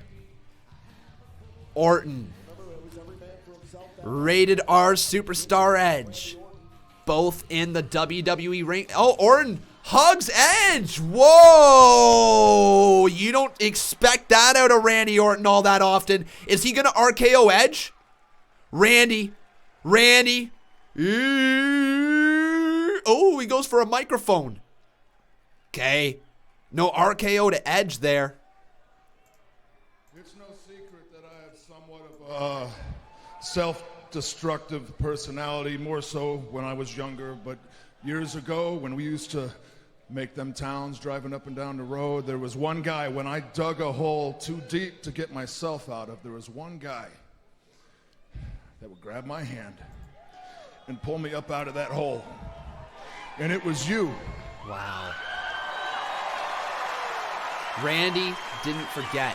And Edge, you can tell that means the world to him right now. You can tell that meant the world to him. Welcome home, Edge.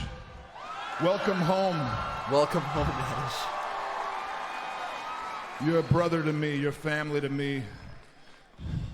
And last night, feeling that energy when your music hit. Last night, feeling that chemistry that only we have.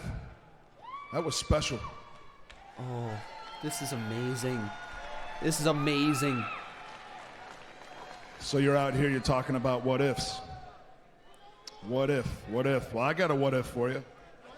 Is Rated RKO going to get back together? Oh my God, are they going to get back together? I don't know how you're going to feel about this. I don't know how all these people are going to feel about this, but what if Rated RKO got back together one more time? Oh! Come on! Come on!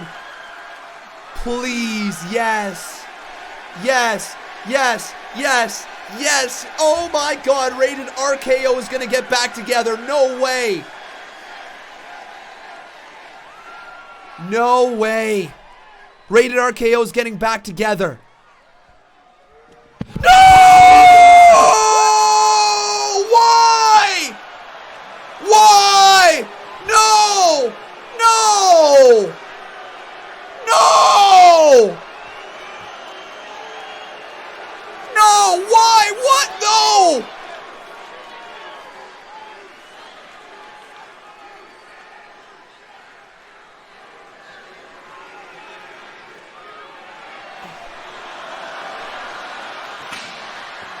No. No. I know exactly what he's going to do. My heart actually just broke. My heart actually just broke. No.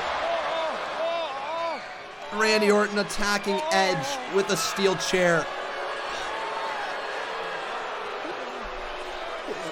His neck, Orton. Come on. No.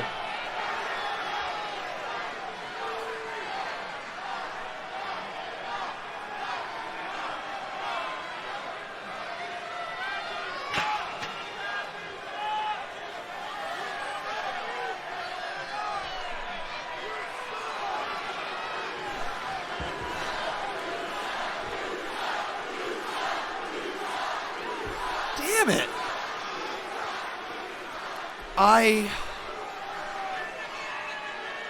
No, don't you dare. Don't you think about punting him. I legitimately am upset. I thought we were legitimately getting rated RKO back together, and Randy Orton is taking the chair right to Edge. No. No, no, no, no. No, please don't. Don't you. No. No. No. No, god damn it, no, no, no, no, no, no, no. Oh, placing Edge's head underneath the chair. God, no, I can't watch this. I can't watch this. I legitimately can't watch this. Please, no, don't you do it, Randy. Don't you do it, Randy. No. Oh.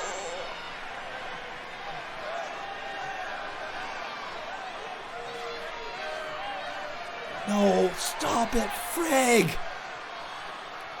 No, the twitching arm of it.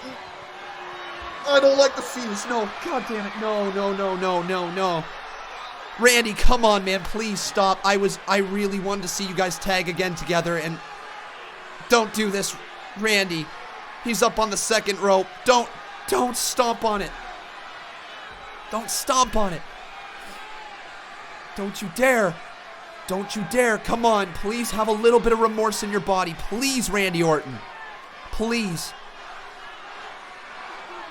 Randy, just get down from there. Just get down. No, don't do it. Don't do it.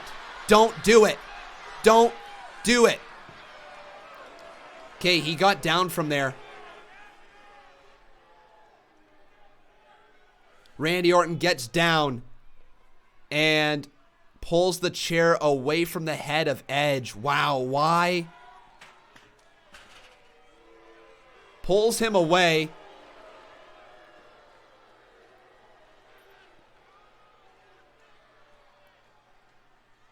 Wait, where the hell? Where the hell? No, Randy, no! No, no, no, no, no! He's gonna do the double chair thing! No, no, no, no, no! No, god damn it, Randy Orton! Randy Orton has 2 steel chairs now! Come on, no, no, no, no, I know exactly what you're about to do! He's gonna smack him over the head! No, god, no, no!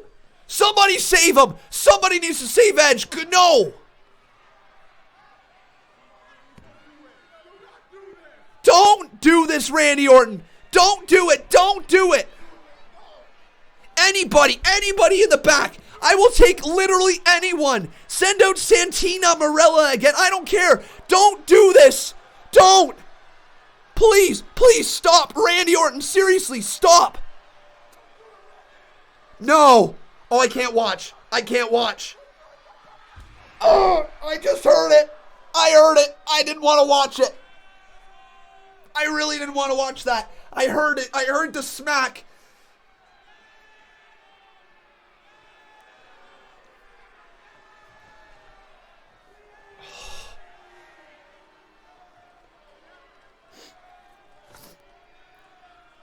You asshole, Randy Orton.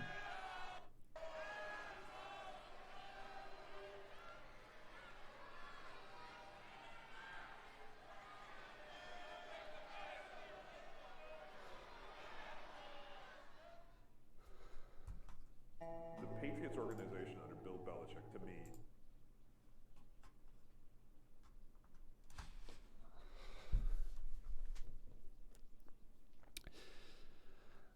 I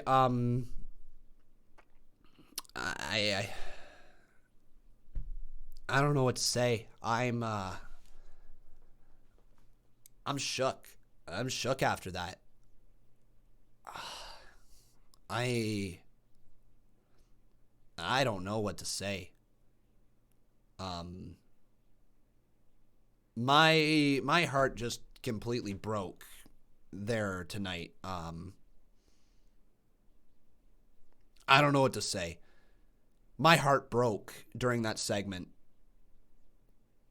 I hope Edge is okay. All right, ladies and gentlemen, thank you so very much for watching. Bradley, I'm going to try to read it right here, man. It just zoomed by the screen. He says, guess Edge is done again. It's probably just a write-off for the storyline right now. Anyways, though, guys, thank you so very much for watching. I hope you guys enjoyed. If you did, make sure you leave a like on this video. Also making sure you are subscribed to the channel. What a good heel turn match for 36 confirmed. Absolutely right, my friend Oscar Valencia. Thank you very much, my friend, for subscribing. I will be uploading my reaction to Edge, and then, of course, Brock Lesnar and Drew McIntyre. So those are going to be the two right there, ladies and gentlemen, but that is going to be the end of the live stream. Thank you so much to everybody who tuned in. We had ourselves over 1,000 viewers at one point here at the end of the live stream, so thank you guys so much. Once again, make sure you subscribe to this channel. As always, I've been Con, and that was Monday Night Raw.